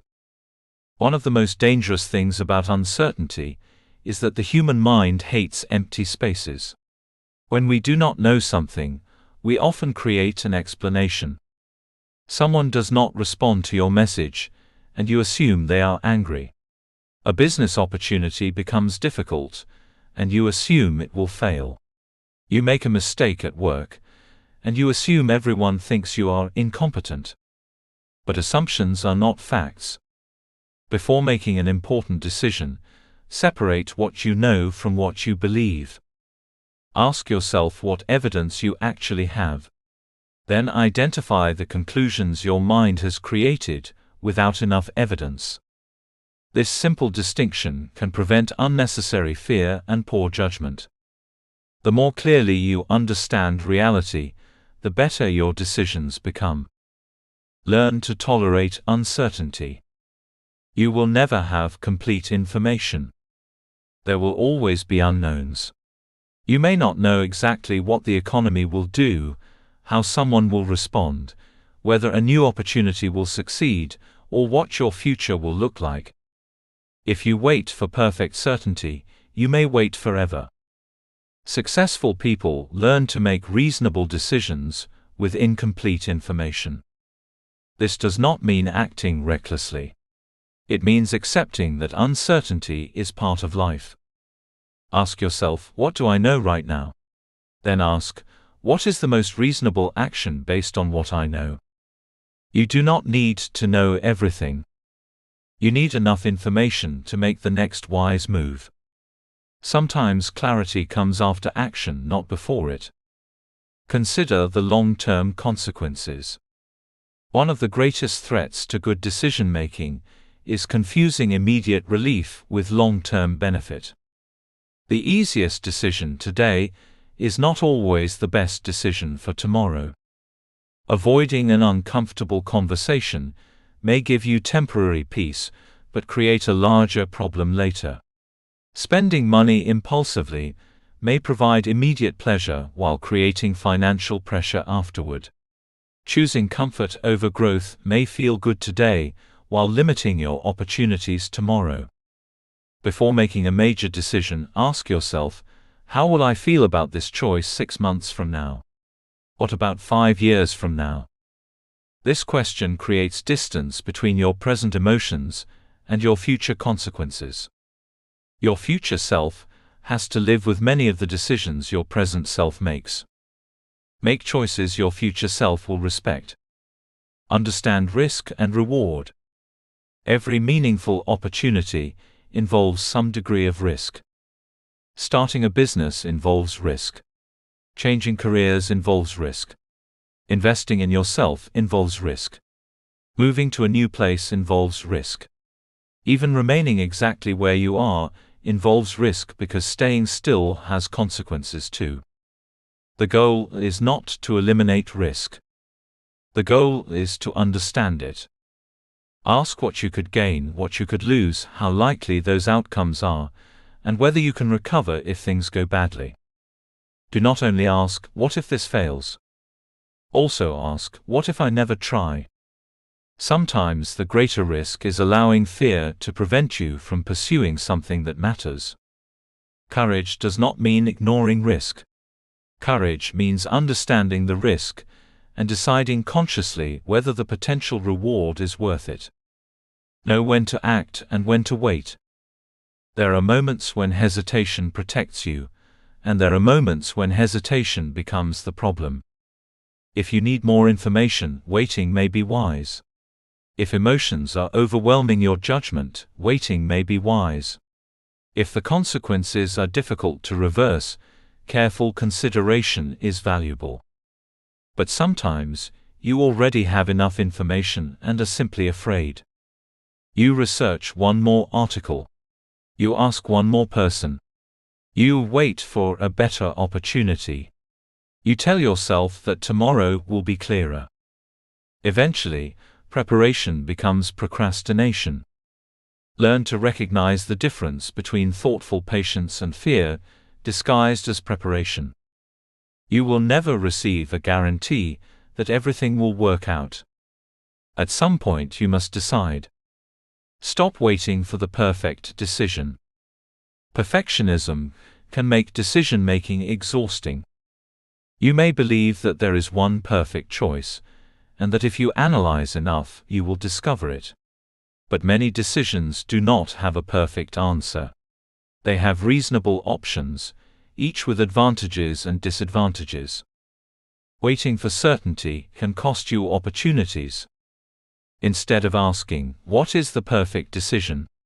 Ask, which option is most aligned with my values, circumstances, and long-term goals? Then choose. Once you make the decision, focus your energy on making it work. A good decision followed by committed action is often better than endless analysis followed by no action. You do not need perfect information. You need clear thinking and the courage to move. Create your own decision principles. When pressure is high, Having personal principles can help you remain grounded. Decide in advance what matters most to you.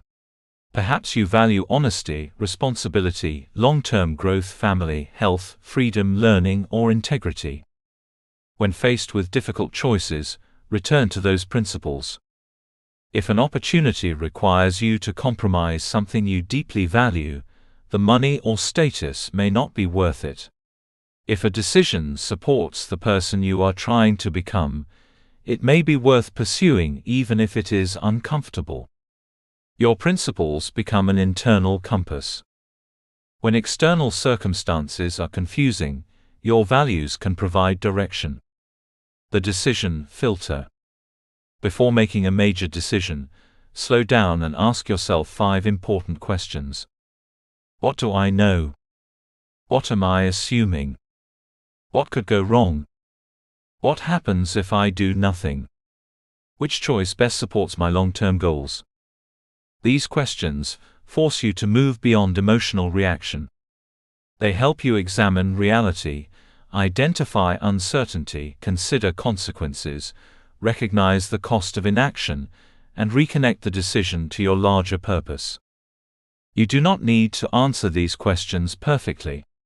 You simply need to answer them honestly.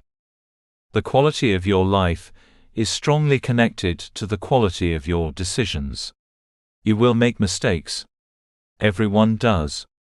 The goal is not to become someone who never chooses incorrectly. The goal is to become someone who learns from decisions, recognizes patterns, and becomes wiser with experience. Do not be afraid of making decisions. Be afraid of making them unconsciously. Be afraid of allowing fear to choose for you. Be afraid of allowing anger to choose for you.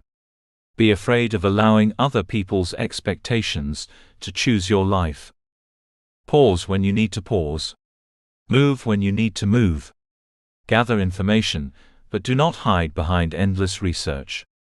Listen to your emotions, but do not surrender your judgment to them. You cannot predict the future perfectly. Nobody can. But you can learn to think clearly with the information available. You can examine your assumptions. You can consider consequences. You can understand risk. You can act according to your values. And when the outcome does not go as planned, you can learn and make a better decision next time. That is what wisdom looks like. Better decisions do not come from predicting the future perfectly. They come from thinking clearly with the information available. Your future will be shaped by the choices you make today. Choose with courage. Choose with clarity.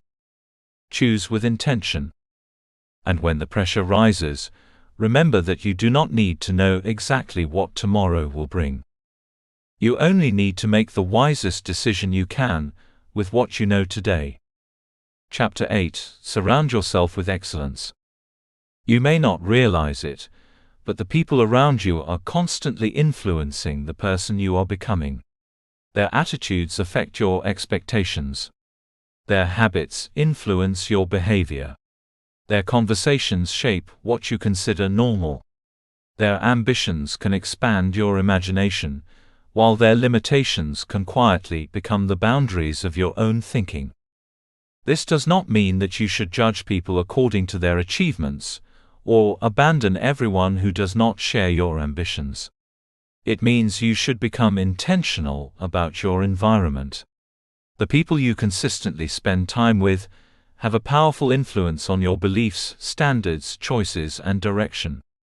Your environment matters because human beings naturally adapt.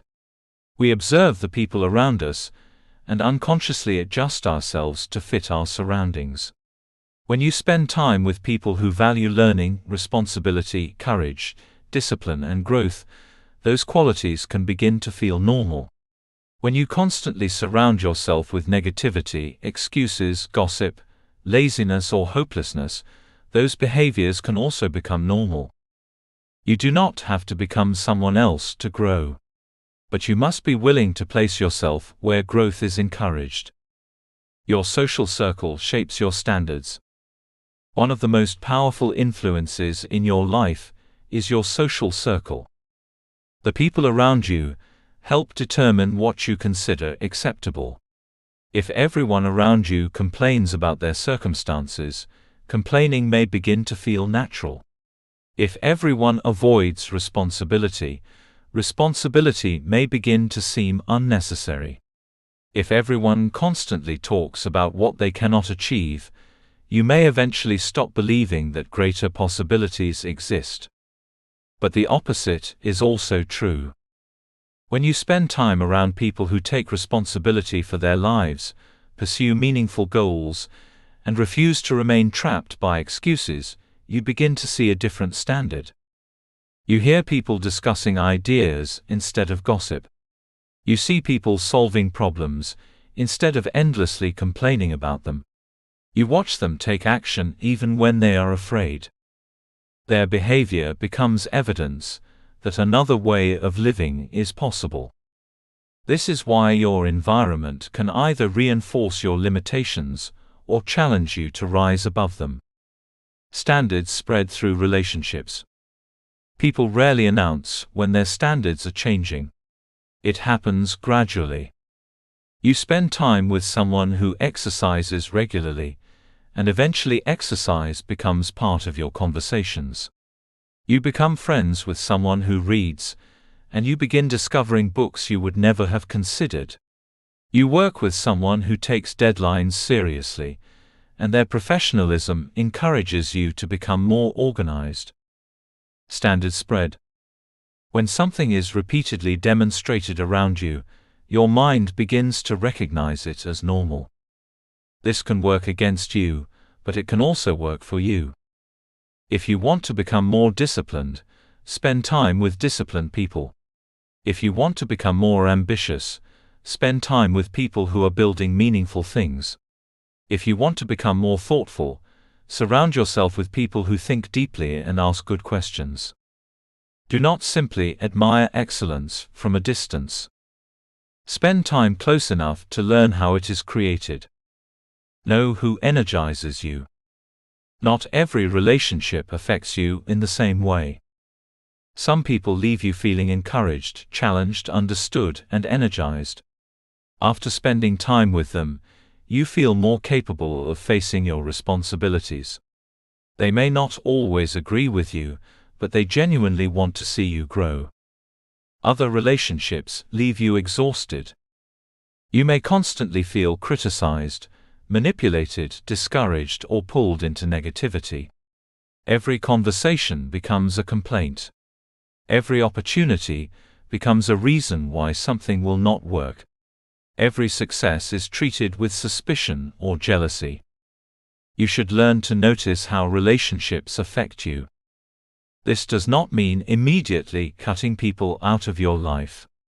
Sometimes people are struggling, and they may simply need compassion. Sometimes you can improve a relationship through honest communication and healthier boundaries.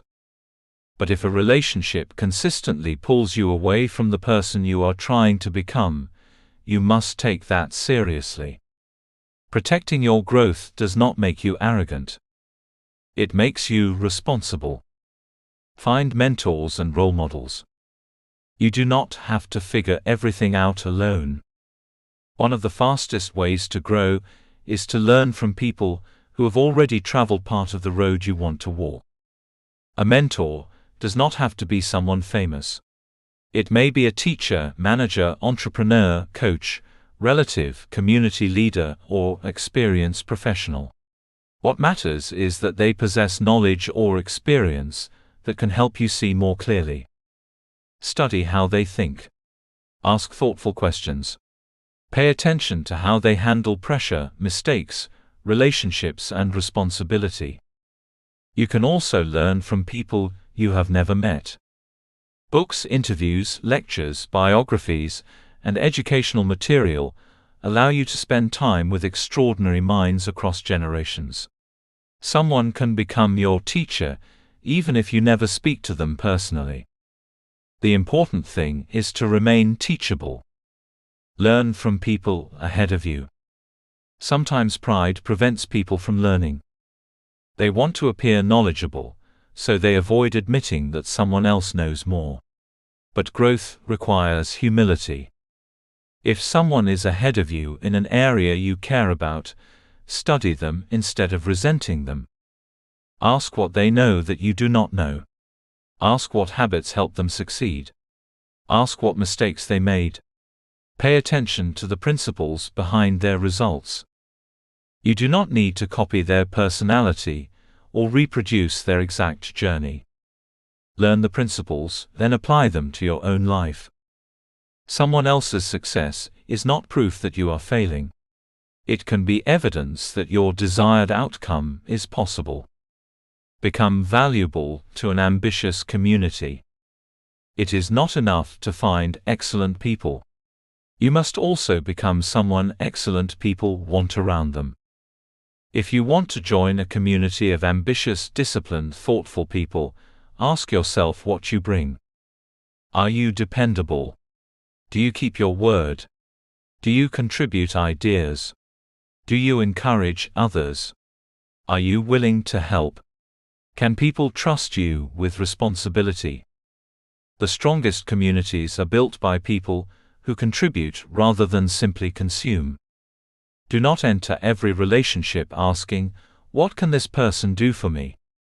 Ask, "How can we make each other better?" When you become useful, reliable, generous, and committed to growth, you naturally become more valuable to high-quality communities. Excellence attracts excellence. Welcome constructive feedback. The right people will not always tell you what you want to hear. Sometimes the person who genuinely cares about your growth will point out something uncomfortable. They may tell you that your communication needs improvement, your preparation is weak, your habits are holding you back, or your approach is not working. Your first instinct may be defensiveness. Resist it. Constructive feedback is a gift when it comes from someone who is honest and invested in your development. You do not have to accept every criticism. Not all feedback is accurate or well-intentioned. But learn to listen before responding. Ask yourself, could there be truth in this? If there is, use it. You do not become weaker by discovering your weaknesses. You become stronger by addressing them. Learn without comparing. Surrounding yourself with excellent people can create another danger: comparison.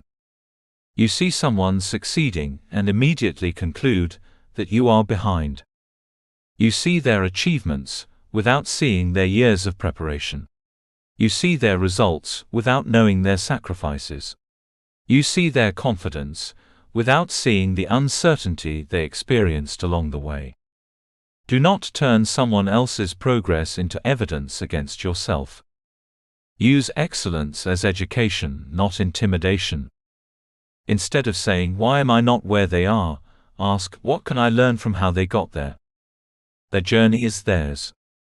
Yours is yours. The goal is not to become a copy of someone else. The goal is to become the strongest version of yourself. Become the person you want to attract. If you want disciplined friends, become disciplined. If you want trustworthy relationships, become trustworthy. If you want ambitious people around you, develop ambition. If you want generous people, practice generosity. If you want people who communicate honestly, communicate honestly. Your environment is influenced by what you bring into it. You cannot demand qualities from others that you consistently refuse to develop yourself. Be the kind of person you would be proud to have in your own circle. Keep your commitments. Encourage people. Share knowledge. Celebrate other people's success. Admit your mistakes. Listen carefully. Work hard. Remain curious. As you grow, you will become increasingly attractive to people who value the same qualities. The influence inventory. Take a close look at the 5 people you interact with most frequently.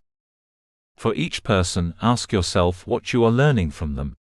Identify one positive habit, belief, attitude, or behavior that their example is teaching you. Then look honestly at the other side of the picture. Are there behaviors you are absorbing that you do not want to carry into your future? This is not an exercise in judging people. It is an exercise in awareness. Your life is too important to live unconsciously. You do not have to abandon everyone who is different from you. You do not need to surround yourself exclusively with successful people. You simply need to understand that repeated exposure influences you, and then make deliberate choices about the environments in which you spend your time. Choose conversations that expand your thinking. Choose relationships that encourage honesty. Choose communities where growth is respected. Choose mentors who challenge you.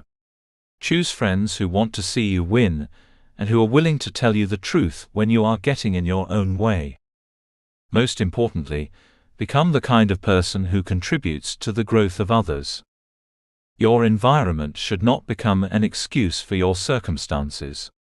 Even if you currently find yourself surrounded by people who do not share your ambitions, you can begin changing your inputs. Read better books. Listen to wiser voices. Seek new communities.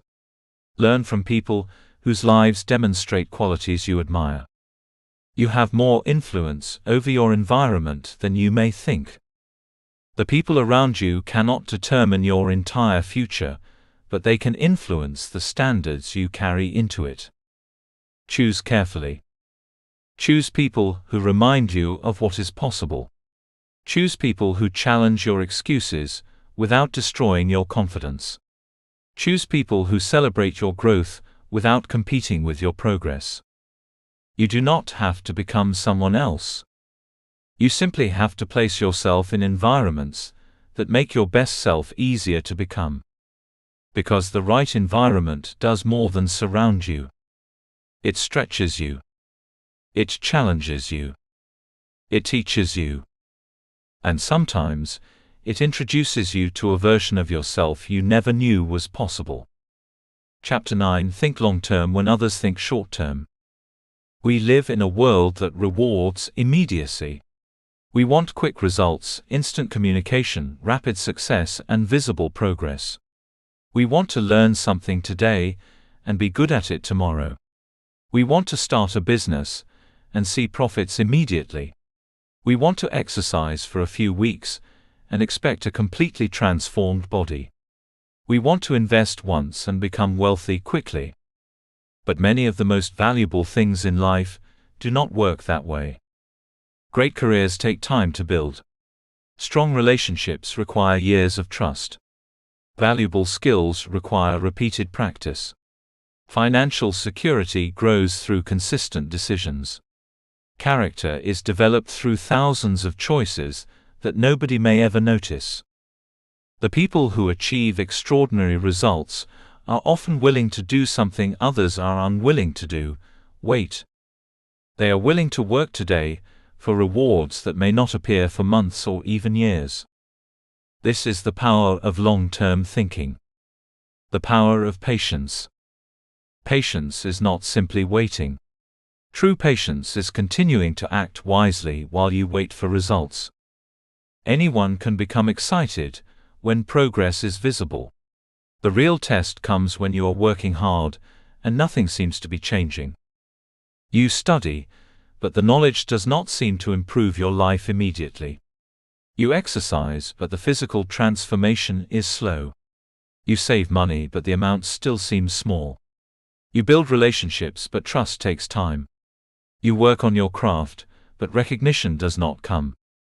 These moments can make you wonder whether your effort is worth it. Keep going. Many important processes are invisible before they become obvious. A seed does not become a tree overnight. Growth happens beneath the surface before it becomes visible above it. Your effort may be doing the same thing. Why people quit too early. One of the biggest reasons people abandon their goals is that they expect progress to happen faster than it realistically can.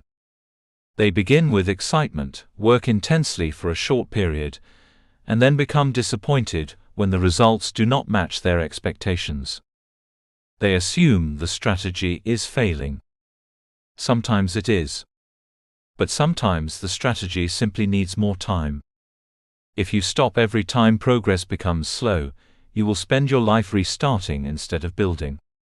Think about how many people repeatedly begin new diets, businesses, courses, exercise programs, creative projects and financial plans. They are always starting, but rarely staying with something long enough for the benefits to compound. Consistency requires patience. You must learn to distinguish between a goal that needs a better strategy and a goal that simply needs more time. Do not abandon something valuable merely because the results are not yet visible. The power of compounding. Compounding is one of the most powerful forces in life because small improvements can become extraordinary when repeated over long periods. This applies to more than money. Knowledge compounds. Every book you read, skill you practice, and lesson you learn adds to what you already know. Over time, your understanding becomes deeper and more connected. Skills compound. The first few hours of practice may produce little visible improvement, but thousands of hours can create expertise. Relationships compound. Trust grows through repeated honesty, reliability, kindness, and shared experiences. Reputation compounds. Every interaction contributes to what people believe about your character and reliability. Money compounds. Small, consistent financial decisions can create dramatically different outcomes over long periods. The principle is simple. What you repeatedly do becomes increasingly powerful with time. That is why small actions should never be dismissed. A single workout may not transform your body. A single book may not transform your thinking. A single saving decision may not transform your finances. But repeated actions can. Choose sustainable progress. Many people confuse intensity with progress. They want dramatic transformation, so they make dramatic commitments. They decide to work extremely long hours, exercise every day without rest, eliminate every distraction, or completely change their lifestyle overnight. The problem is that extreme approaches are often difficult to sustain. A better question is, what can I continue doing for years? Sustainable progress may look less impressive in the beginning, but it has a powerful advantage: it continues. You do not need to improve your life by 10 times tomorrow. You need to become slightly better and keep going. A person who improves consistently for years can become almost unrecognizable compared with the person who began. Do not chase quick wins at the expense of lasting progress. Build something you can maintain. Patience does not mean passivity. There is an important difference between patience and waiting without action. Long-term thinkers are not passive. They act consistently, while accepting that results may take time. If you are building a career, you continue learning, networking, improving your work, and seeking opportunities. If you are building a business, you continue understanding customers, improving the product, managing resources, and adapting to feedback. If you are building your health, you continue exercising, eating well, resting, and making better choices. Patience means refusing to demand immediate rewards from worthwhile actions. You can be patient with the outcome, while being impatient with your own excuses. Keep moving. Understand the seasons of growth. Life has seasons. There are seasons of learning, seasons of building, seasons of struggle, seasons of expansion, and seasons of rest. Not every season produces visible success. Sometimes your primary job is to prepare. You may spend years developing skills, before receiving the opportunity that allows those skills to become valuable. You may spend months building relationships before one connection changes your career. You may spend years saving and investing before financial freedom becomes possible. Do not judge a season only by what it produces immediately. A season of preparation may be creating the foundation for a future season of opportunity. Just because you cannot see the result does not mean the work is meaningless. Stay committed when results are invisible. The hardest part of long-term growth is continuing when nobody is applauding. When people notice your success, commitment becomes easier. When nobody notices, discipline becomes a personal decision. There will be periods when your work feels invisible. Keep going. The writer continues writing before anyone reads the book. The entrepreneur continues building before customers arrive. The student continues studying before the results appear. The athlete continues training before the competition proves what the training has achieved. Your current lack of recognition does not mean your effort is wasted. Some of the most important work you will ever do will happen when nobody is watching. Learn to value progress before recognition. Build a reputation over time. Your reputation is not created by one impressive moment. It is created through repeated behavior. People remember whether you keep your word. They notice whether you show up when you said you would. They remember how you treat people when you have nothing to gain from them. They notice whether you remain dependable when circumstances become difficult. Over time, these small observations become a reputation. This is why long-term thinking matters in relationships and professional life. You do not need to constantly prove yourself. Build trust. Be consistent. Do good work. Treat people well. Keep your promises. Eventually, your reputation begins working for you. Opportunities often come through trust built over years. Think 5 years ahead. Imagine making a decision today and repeating the same type of decision for 5 years. Where would it take you? If you spend hours every day consuming distractions, where will that habit take you? If you save a portion of your income consistently, where might that take you? If you read, learn and practice a valuable skill every week, who might you become? If you surround yourself with people who encourage growth, how might your thinking change? If you repeatedly avoid difficult conversations, responsibilities and opportunities, what will your life look like 5 years from now? This is the power of the 5-year question. It forces you to think beyond the immediate moment. A single decision may seem insignificant, but repeated decisions create direction. Play a longer game. Long-term thinking gives you freedom from the pressure to impress people immediately. You no longer need every decision to produce an instant reward. You can learn when others are rushing. You can save when others are spending. You can practice when others are distracted. You can build quietly when others are looking for attention. You begin to understand that life is not a race to achieve everything as quickly as possible. It is a journey of building something meaningful. There will be times when people around you appear to be moving faster. Do not let their temporary speed convince you that you are behind. Different lives have different timelines. Focus on your direction. The person who keeps moving in the right direction for a long enough period can eventually pass people who moved quickly without knowing where they were going. Long-term thinking does not guarantee that everything will work out exactly as planned. Life will still surprise you. Plans will change. Opportunities will disappear. Unexpected challenges will appear. But long-term thinking gives you a framework for responding wisely. Instead of asking only what produces immediate pleasure, you begin asking what creates lasting value. Instead of asking what makes you look successful today, you ask what will make your life stronger tomorrow. Instead of asking whether your effort is producing immediate results, you ask whether your effort is building something that can compound. The future belongs to people who are willing to invest in it before they can see it. Your habits are investments. Your relationships are investments.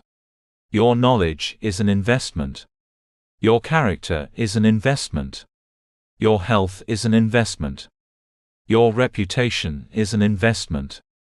Every day you are either strengthening or weakening these investments. Choose carefully. Ask yourself the 5-year question whenever you face an important decision. If I repeat this choice for 5 years, where will it take me? That question can expose habits that appear harmless today, but become destructive over time. It can also reveal small actions that seem insignificant today, but could transform your future if repeated consistently. Short-term thinking asks, what feels good now? Long-term thinking asks, what will make my future better? Choose the second question more often. Be patient, but keep moving. Be ambitious, but remain consistent. Accept slow progress without accepting stagnation. Build when nobody is watching. Learn when there is no immediate reward. Keep your promises even when nobody is keeping score. The results may not come tomorrow. They may not come next month. But if what you are building is meaningful, keep building. Because the future is rarely created in one dramatic moment. It is created quietly, through the decisions you repeat. Play the longer game. Your future self is watching what you choose today. Chapter 10: Become the person who wins.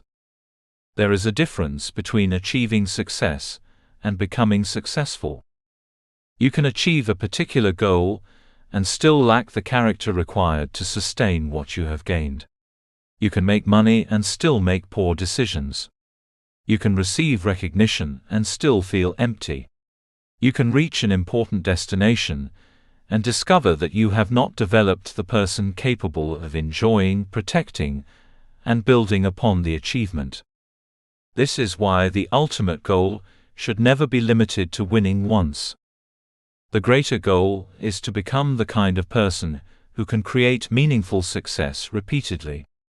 Success is not simply something you accomplish. It is something you become capable of producing through the person you develop, the standards you maintain, the habits you practice, and the decisions you make. The real victory is transformation. Become, don't just accomplish. Goals are important because they give you direction. You need something to pursue. You need targets that challenge you and give your effort meaning. But goals have an ending. You can finish a degree. You can buy a house. You can reach a financial target. You can complete a book. You can receive a promotion. Then what? If your entire identity is built around achieving one goal, you may feel lost after reaching it. Instead of asking only, what do I want to accomplish? Ask, who do I need to become? If you want to build a successful business, become disciplined, courageous, adaptable, and capable of solving problems. If you want financial freedom, become someone who manages resources wisely. If you want strong relationships, become trustworthy, patient, honest, and emotionally mature. The achievement is the result. The person is the foundation. When you focus on becoming, every accomplishment becomes part of a larger transformation. Create personal standards. Your life eventually reflects the standards you are willing to accept. Standards are different from goals. A goal says, I want to achieve this. A standard says, this is how I live. A goal might be to become physically healthy. A standard is refusing to consistently neglect your body. A goal might be to become financially secure. A standard is refusing to spend irresponsibly simply to impress others. A goal might be to build a strong career. A standard is doing excellent work even when nobody is watching. Standards determine your behavior when motivation disappears. Decide what you will no longer tolerate from yourself. Decide what qualities you expect from your own character. Decide how you will treat people, how you will respond to difficulty, how seriously you will take your commitments, and what kind of work you are willing to put your name behind. When your standards become clear, many decisions become easier. You do not have to debate every situation. You already know who you are trying to be. Pursue excellence without losing humility. Excellence requires ambition, but ambition without humility can become destructive. The moment you believe you have nothing left to learn, your growth begins to slow. There will always be someone who knows something you do not know. There will always be another skill to develop, another weakness to strengthen, another perspective to consider. Stay teachable. Humility does not mean thinking less of yourself. It means understanding that you are still learning. You can be proud of your progress without believing you have arrived. Celebrate your victories, but remain curious. Accept recognition, but do not become dependent on it. Be confident in your abilities, but remain willing to listen. The strongest people do not need to pretend they know everything. They are comfortable saying, "I do not know. Teach me." Never stop learning. The world changes. Industries change. Technology changes. Opportunities change. People change. Your own priorities change. The knowledge that helped you succeed yesterday may not be enough to succeed tomorrow. That is why lifelong learning is essential. Read. Ask questions. Study people who are better than you. Learn from mistakes. Explore new ideas. Develop new skills. Pay attention to changing circumstances. Do not become attached to old methods simply because they once worked. Adaptation is not weakness. It is intelligence. The person who keeps learning remains capable of changing direction when necessary. They are not trapped by outdated assumptions or old versions of themselves. You are allowed to outgrow your previous beliefs. You are allowed to change your strategy. You are allowed to become someone new. Growth requires movement. Protect your energy and clarity. You cannot perform at your best if you constantly destroy your own energy. Success is not about working every minute. It is about using your energy wisely. Protect your sleep. Protect your health. Protect your attention. Protect your relationships. Protect your mental space. Not every request deserves an immediate response. Not every argument deserves your participation.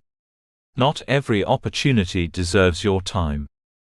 You must learn that saying no is sometimes necessary to protect your ability to say yes to what matters. Your mind needs space. Your body needs recovery. Your spirit needs moments of peace. Do not confuse exhaustion with achievement. You are building a life, not trying to win a race against yourself. Sustainable excellence requires recovery. Build resilience for the long journey. No matter how disciplined, focused, or prepared you become, life will still challenge you. You will experience rejection. You will make mistakes. Plans will fail. People will disappoint you. Opportunities will disappear. Some seasons will be harder than others. You cannot eliminate adversity. You can become stronger in your response to it. Resilience means learning how to bend without breaking. It means allowing difficult experiences to teach you, without allowing them to destroy your belief in your future. When you fall, get back up. When you fail, learn. When you lose direction, pause and reassess. When something ends, ask what the ending makes possible. You do not need to be fearless. You need to become someone who can move forward despite fear. That is strength. Redefine success. The world may try to convince you that success is measured by possessions, status, followers, money, titles, or recognition. Those things can have value, but they are not enough to define a meaningful life. What good is wealth if you have no peace? What good is recognition if you cannot respect yourself? What good is success if you have sacrificed every relationship that mattered? True success should include more than what people can see. It should include your character, your health, your relationships, your freedom, your contribution, your growth, and your ability to live according to your values. Ask yourself what success means to you before allowing the world to define it for you. You do not need someone else's definition of a successful life. Build one that you can respect. Create your winner's code. Your winner's code is a personal set of principles that guides you when circumstances become difficult. Write 10 principles that describe how you intend to live. These principles should guide your decisions, habits, relationships, work, and response to adversity. They might include commitments such as keeping your word, choosing long-term growth over short-term comfort, treating people with respect, learning from failure, protecting your health, taking responsibility for your choices, and refusing to quit simply because something becomes difficult. The exact principles belong to you. Write them honestly. Your winner's code should not be a collection of impressive statements that sound good, but disappear when life becomes uncomfortable. It should describe the person you are committed to becoming. Read it regularly. Use it when making difficult decisions. Return to it when you feel lost. Let it become an internal compass. Build a lifelong operating system. Everything you have learned throughout this journey becomes powerful when you put it together. Know your direction. Master your focus. Develop discipline. Learn from failure. Make thoughtful decisions. Surround yourself with excellence. Think long-term. These are not isolated ideas. They are connected. Your goals give you direction. Your focus helps you concentrate. Discipline turns intentions into action. Failure teaches you how to improve. Good decisions protect your direction. Your environment influences your standards. Long-term thinking gives your actions time to compound. Together, these principles create an operating system for your life. You will not follow it perfectly. You will have difficult days. You will lose focus. You will procrastinate. You will make poor decisions. You will sometimes choose comfort over growth. You will experience seasons when your confidence disappears. Do not expect perfection. Expect yourself to return. Return to your principles. Return to your goals. Return to discipline. Return to learning. Return to the work. Winning is not about never losing your way. It is about knowing how to find your way back. Become the person who wins. The person who wins repeatedly is not necessarily the most talented person in the room. It is often the person who has developed the character to continue. They keep learning. They keep adapting. They keep their standards high. They protect their attention. They take responsibility. They think long-term. They recover from failure. They choose their environment carefully. They do difficult things when necessary. Most importantly, they understand that success is not a destination where life suddenly becomes easy. Success is the ability to continue creating value through every season of life. You do not need to prove yourself to everyone. You need to become someone you respect. Become someone who keeps promises. Become someone who does meaningful work. Become someone who can be trusted. Become someone who learns from mistakes instead of hiding from them. Become someone who can remain humble while becoming excellent. Become someone who can face uncertainty without surrendering to fear. Become someone whose actions match their values. That is the real victory. At the beginning of this journey, you may have been focused on what you wanted to achieve. But now the deeper question stands before you: who are you becoming while pursuing it? Because the greatest reward is not simply reaching the mountain. It is becoming strong enough, wise enough, disciplined enough, and courageous enough to climb the next one. There will always be another challenge, another opportunity, another season, another level of growth. And that is not something to fear. It is something to embrace. You are not finished. You are becoming. Your winner's code is not a promise that life will always go your way. It is a commitment that whatever happens, you will meet it with courage, responsibility, discipline, humility, and purpose. You will keep moving. You will keep learning. You will keep becoming. And one day, when you look back at the person you used to be, you will realize that the greatest achievement was never the money, title, opportunity, or recognition. It was you. You became the person capable of creating meaningful success, again and again. That is the victory no circumstance can take away. Conclusion: the winner you choose to become. Every extraordinary achievement begins long before the result becomes visible. It begins in the mind. Before the business is built, the decision is made. Before the book is written, the belief begins. Before the transformation becomes visible, someone decides that change is possible. Before a person rises above their circumstances, they first learn to think differently about those circumstances. This is the central message of everything you have explored throughout this book. Extraordinary achievement starts with extraordinary ways of thinking. Your circumstances matter. Your opportunities matter. Your resources matter.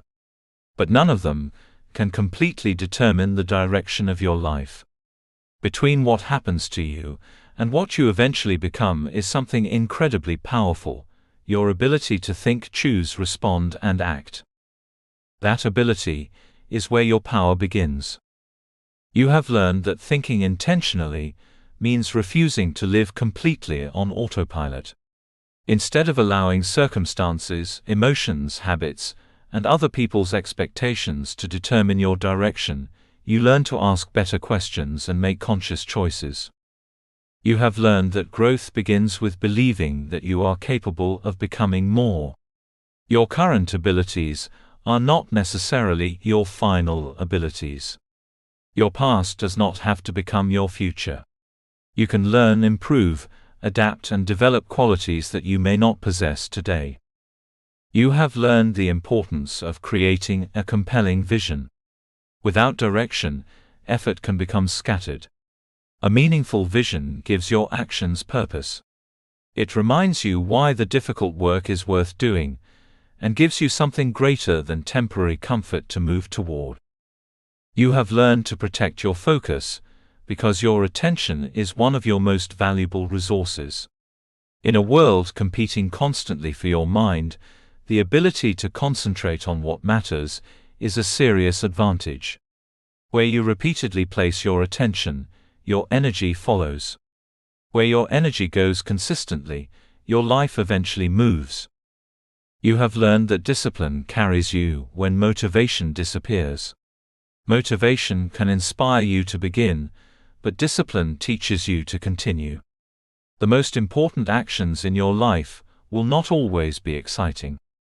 Sometimes success requires doing what matters when you would rather do something easier.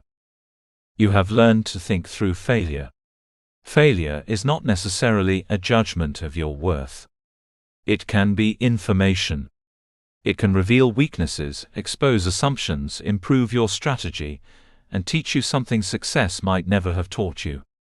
Instead of asking only, "Why did this happen to me?" you can ask, "What can this teach me?" You have learned to make thoughtful decisions under pressure. You cannot predict the future perfectly, and you will never have complete information. But you can separate facts from assumptions. You can consider risk. You can think about consequences. You can pause when emotions are overwhelming, and act when waiting is no longer useful. You have learned that your environment matters. The people around you influence your standards, expectations, beliefs, and behaviors. You do not need to become someone else, but you should deliberately place yourself in environments that encourage your best qualities.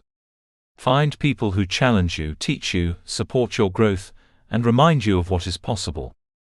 You have learned to think long-term. Many of life's greatest rewards require patience.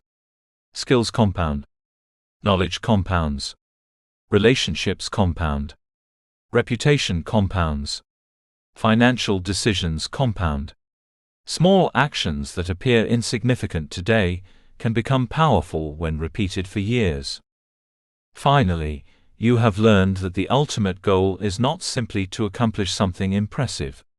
It is to become the person capable of creating meaningful success, repeatedly. That may be the most important lesson of all. A goal has an ending. Growth does not. You can achieve a particular target and still need to become someone stronger for the next challenge. You can win once and still have much to learn. You can reach one mountain and discover another waiting beyond it. This is why the question is not only, "What do I want to achieve?" The deeper question is, "Who must I become?" The 10 mental habits in this book are not 10 tasks to complete and forget. They are principles you can carry into every stage of your life. Think intentionally. Believe in your ability to grow. Create a compelling vision. Protect your focus. Practice disciplined consistency. Learn from failure. Make thoughtful decisions under pressure. Surround yourself with excellence. Think long-term. Build an identity based on excellence. Together, these habits create a way of living. But there is something you must understand before you close this book. Knowledge alone will not transform your life. You can read every page, underline every sentence, agree with every principle, and feel inspired for a few hours. But inspiration without action eventually disappears. You must apply what you have learned. Do not make the mistake of trying to transform your entire life overnight. That approach often creates excitement without sustainability. You do not need to change everything at once. Choose one habit. Choose the habit that would make the greatest difference in your life right now. Perhaps you need to become more disciplined. Perhaps you need to protect your attention. Perhaps you need to stop allowing failure to define you. Perhaps you need a clearer vision.